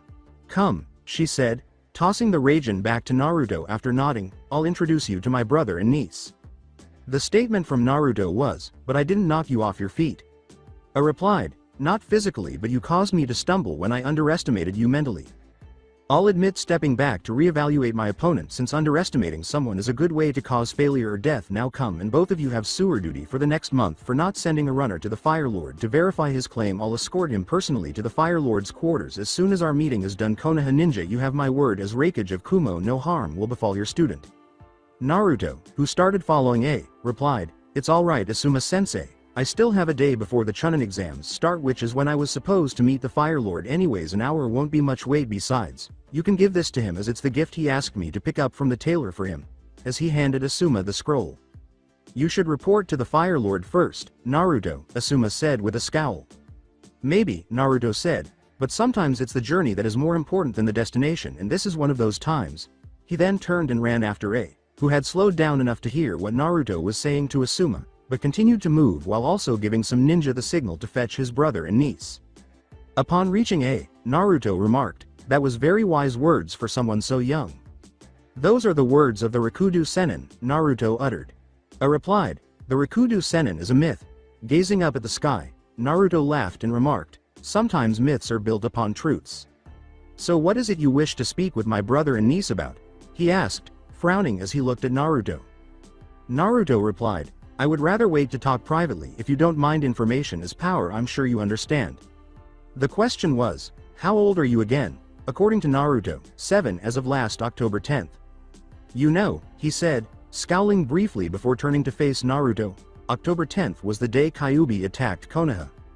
Naruto replied, actually, that was the day the last Jinchuriki of the Kyuubi had the Kyuubi extracted from her by a missing nin from Konoha, resulting in her death shortly after giving birth. She survived long enough to use the last of her strength to help her husband seal the Kyuubi into their newborn son. When he heard this, his eyes widened, and he turned to face Naruto, who grinned and remarked, Fox got your tongue. In an attempt to conceal his surprise, he asked, what is your purpose here, boy? Naruto replied, just to talk. I've got more blood on my hands than I care to think about and hope I can make it to my teens before ever putting any more on them again. Very well, so you're a namikaze, said the person who judged Naruto's words. Naruto replied, actually, if you want to get technical about it, namikaze wasn't really namikaze, that's a name the professor created to ensure a certain clan didn't die out after you, Iwa, and Konoha first missing nin killed all their members but one.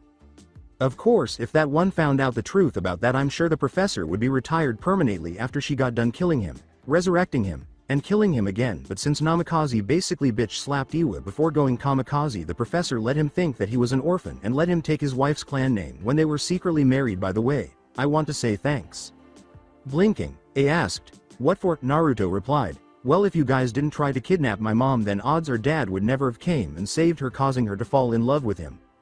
Then she wouldn't have helped him create the jutsu he bitch slapped Iwa with. If the short midget in Iwa ever found out that, he'd probably come here and piss on your predecessor's grave just out of spite. Hey, is he here? I could actually make a fortune if I got a picture of that and sold it. Really get the betting pools going for the exams. I could see it now. Kumo nins seek to restore honor to the dead after Tsuchikage pisses on the grave of Kumo leadership. A civilian then said, hey, did you hear that? The Tsuchikage was caught pissing on the grave of the Sandame Raikage grave. Another civilian remarked, oh man, Kumo nins are going to be out for blood. The exams are going to become a deathmatch, as he started to perspire. A glared at Naruto after he saw both civilians flee, saying, hey, don't blame me, I told you we should have talked in your office. Naruto had his hand over his mouth. And Naruto hurried to his office, where he sat down in his chair and scowled at Naruto while holding his hand over his mouth while carrying him across rooftops. A man in his 20s, with dark skin and sunglasses, entered the room before he could say anything. A girl with brown hair and black eyes, about 10 years old, followed, and she shut the door behind her. The man in the sunglasses said, yo bro, what's up with you sending Bolt to come get us? It seriously messes with our training time. So a barbell flew past where his head had been, and he dodged. He yelled, shut the hell up with your rap, it makes me ready to snap. Naruto chuckled as he sat on the window sill after moving to the window and remarked, you want to talk about talking like that? Shut up brat or I'll kick you out of here, regardless of your reason for being here, it said as all eyes in the room turned to Naruto. Naruto laughed and replied, remember when you said you had underestimated me, Raikage? You don't know how much you have underestimated me. I replied, you think I'm scared of you because you're the Jinchuriki of the Kyuubi, ha? I fought the Hachibi and cut off one of its horns. I could kick your ass, kid. Naruto was about to respond when they heard someone frantically hammering on the door, and the girl and the man wearing sunglasses both widened their eyes at the sound of a words. He snarled and yelled, WHAT, the secretary replied, sorry to disturb you Raikage-sama, but the Fire Lord is here along with his guards and they demand to see you at once along with someone named Naruto. After scowling and glancing at Naruto, he said, send them in. Before hearing a scream of, Kawaii, and discovering that the girl was pulling and rubbing his tail, Naruto sighed and crossed his arms as his tail swayed behind him. When Kaji entered the room with Asuma, a samurai guard, a blonde woman, a black woman with a pig, and a white-haired man wearing a headband with the kanji for oil on it, Naruto trembled for a moment as he felt the sensation from his tail. When Naruto noticed that everyone was staring at him, he waved his hand halfway while keeping his arms crossed and said, yo. In a neutral tone, Kaji remarked, Naruto, why did you not come with Asuma and said your meeting with me could wait? Naruto gestured to the girl and the man wearing glasses and said, because the reason I needed to speak with these two is more important than you at the moment. Kaji replied, and what is it you needed to speak with them about? With a head gesture, Naruto uttered the words, who's the ladies and the old man? In response, Kaji said, answer my question. Kaji looked at Naruto and replied, not until I know who is able to hear the info. I have the needs of the many outweigh the needs of the few, and you in your position will mean absolutely nothing in face of the threat. I have discovered you gave me a task of protecting the lives of the people who live in your country. Well, I've discovered something that is a risk to the lives of every country. Kaji sighed.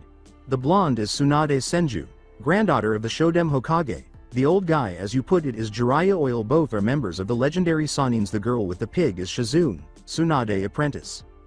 The eyes of Naruto widened slightly and he replied, I see Raikage, since this matter involves your country as well, would you mind putting up a privacy jutsu so no one outside this office can hear?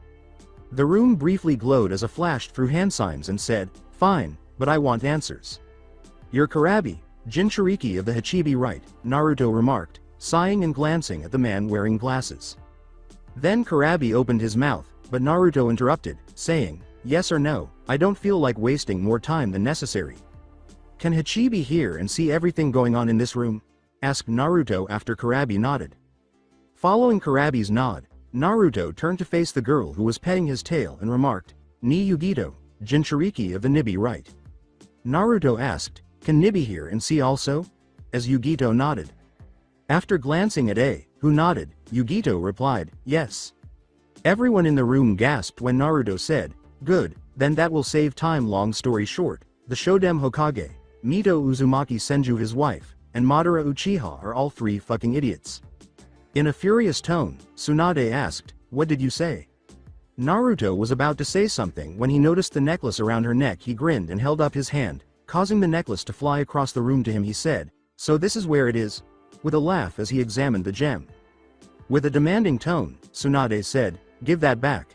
Do you even know what this really is? Asked Naruto. Tsunade spoke and Naruto replied, of course you don't. If you did, then you would know why I called your grandparents idiots. After all, they did plant a bomb inside nearly every major ninja village that will explode within the next few years, killing everyone in hundreds of miles. Everyone's eyes widened, and A demanded, what did you say? Naruto turned to A and replied, the Biju aren't what everyone thinks they are. They were originally humans who were disciples of the Rikudo Sennin, who got greedy for power, wealth, and fame and were punished by him by being cursed with power that they couldn't control, a body that made it where they had no need for wealth, and made them feared to be around or desired only to become a weapon while watching their loved ones grow old and die while they lived on. Isn't that right, Nibi, Hachibi? When he saw Yugito and Karabi. With the exception of Naruto, everyone in the room gasped when Karabi asked, how do you know that boy? Naruto said, because your punishment was supposed to be over already. You and the other Biju, while still sealed in the urns the sage sealed you into, had the amount of power you could have at any one time limited and made it where the extra power you created powered the seals holding you inside the urn. But when Madara Uchiha released the Kyuubi from his urn to use against the Shoden, he broke the restriction on Kyuubi power, making it where Kyuubi could start getting more and more power that he can't control. The same thing the Shoden and his wife did when they gave the other Biju away. But the problem is the sage had set a time limit on how long you would be punished based on how bad your crimes were, and when that time limit is up, your soul will pass on to the other side. But then your power without your mind controlling it, will overpower whatever you're sealed in outside of the urn. You originally were turning the object you're sealed in into a bomb that will explode, releasing all that chakra into the world, and since your chakra is toxic, will kill anyone or anything around it. When it explodes, the Kyuubi soul has already passed on. I remarked, then how come you not dead along with us? As the entire room went wide-eyed. Naruto replied, ask Jiraiya here to go into sage mode and then ask why'd I have fox ears and a tail right now. When Jiraiya realized what Naruto was talking about, she went pale and uttered the words, no, you can't be. As he put the Shoden's necklace around his neck, Naruto said, yeah. The only thing keeping me alive right now is I am in sage mode, drawing nature chakra into my body. That is until now. His fox ears and tail vanished in a matter of seconds, and he sagged a little before adding, this necklace is in fact made from pure nature chakra as a backup up to the urns. Should one of them be damaged, it could suppress the chakra of the Biju sealed inside it until one of the sage descendants could use nature chakra to create a new urn to hold them in. How did you learn to draw chakra from nature? Asked Jiraiya. Naruto replied, I didn't. The Rikudo Sennin had two summons he trusted to watch his two sons and their descendants, the Uzumaki and the Senju are the descendants of the youngest son, while the Uchiha and Hyuga are descendants of the eldest son. When Kyuubi's soul passed on and my seal started failing, one of the summons who was watching me took me to their home and they forced my body into sage mode somehow before I died. I'm supposed to learn to become a true sage later. As Kitsu's human form entered the room, a puff of smoke appeared, and she said, "Naruto, are you alright? I felt your chakra leave sage mode, and what's going on here?" She was addressing everyone present. "Kitsu," said Naruto, "why are you in your human form?" According to Kitsu, "I was shopping." "What do you mean by human form? Are you a summon?" Jiraiya asked. When Kitsu noticed the necklace around Naruto's neck, she turned to face him and exclaimed, "What's going on, Naruto-kun? Wait, isn't that?" To which Naruto replied, "Yeah, the nature crystal." Kitsu replied, "Oh, so do you still want to become a sage?" "Yeah, of course I do." Naruto replied. According to Kitsu, "Good, so who is everyone here?" Kitsu, "Could you please change into your other form for a minute?" Naruto sighed. When the smoke cleared, Kitsu scowled and almost everyone in the room gasped when they saw her transform into a fox. "That is the Fire Lord Kaji that I told you about. That is Asuma-sensei," Naruto said, picking her up and scratching behind her ear. "Those two are the Jinchuriki of the Hachibi, and the Nibi, the guy at the desk, is the Raikage. The old guy is my godfather Jiraiya, and the blonde is my grandmother Tsunade." Tsunade asked, "What do you mean, grandmother?" as almost all of the eyes in the room widened at this point. Smirking, Naruto continued, "I told you all already. The summons had been watching the descendants of the sage. That includes the births of every one of their descendants. The old monkey after your brother's death found out you were pregnant. Don't know who the dad was, but you were showing the first signs of morning sickness and he had you put in the hospital under the disguise of having the flu. You were only about 3 months along at this time and he had the child transferred to another kunoichi in order to save your clan's honor instead of having you give birth to, in his opinion, a bastard child." With a pop of her knuckles, Tsunade declared, "I'm going to kill him." Naruto continued, "Anyways, as I was saying, you guys don't have much time before you both are going to die and kill everyone around you, but the two summons that the sage had watching my family have agreed to place a seal on you that would give you a bloodline. Kitsu, if you would." Kitsu, damn it, she fell asleep as he grabbed Kitsu and whispered in her ear. Subsequently, Kitsu was engulfed in smoke and let out an excited squeal as she embraced Naruto tightly. "We can do that later after everything here is done. Would you explain the bloodline thing to them?" Naruto said, covering her mouth. Kitsu grumbled and replied, "Fine. The seal was designed originally by the sage to reverse the process the sage used to turn the Biju into what they are. By applying the seal on both of you, then you both will gain a bloodline that will pass on to your children that will allow you to basically enter and leave what is now called sage mode. You will gain features similar to what Naruto-kun had earlier, but will be based on what your Biju is. For the girl, she will grow cat ears and tails along with increased flexibility, heightened senses and night vision." "How can you be sure?" asked Kitsu. Looked at him and replied, "Because it was similar to the process that turned my ancestors from humans into summons. Biju and summons were originally humans who were disciples of the sage. The sage teaching that the toads taught Jiraiya is the first step in the process that was originally created before the seal was made. The seal we are willing to draw on those two will automatically draw nature chakra and mix it together with the Biju chakra inside them, allowing them to enter sage mode without the side effects. As long as there are trace amounts of Biju chakra in their descendants, the bloodline will pass down just like it has in the Inuzuka clan."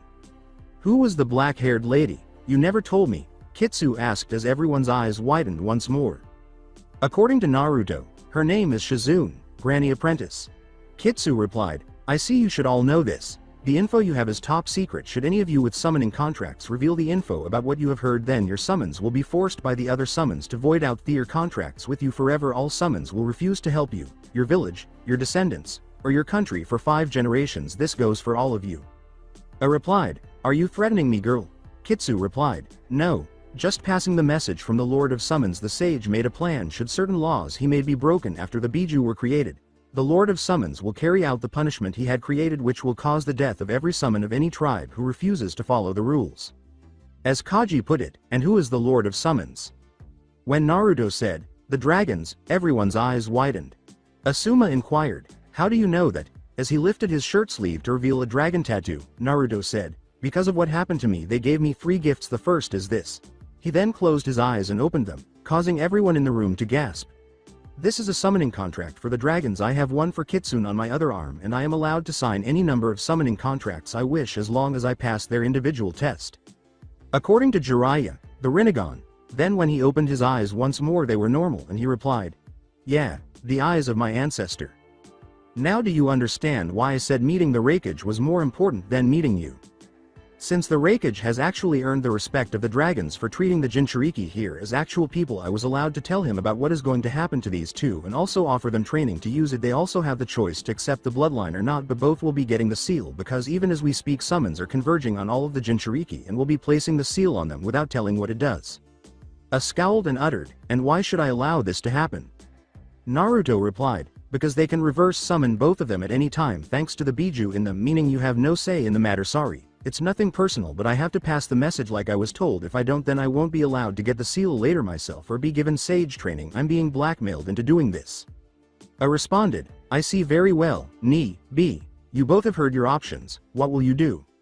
Both agreed, and Kitsu kissed Naruto before vanishing in a cloud of smoke, making Naruto flush. "I will tell the others and you will be contacted privately later by a summon to arrange your training as well as to receive the seal. Hachibi, Nibi.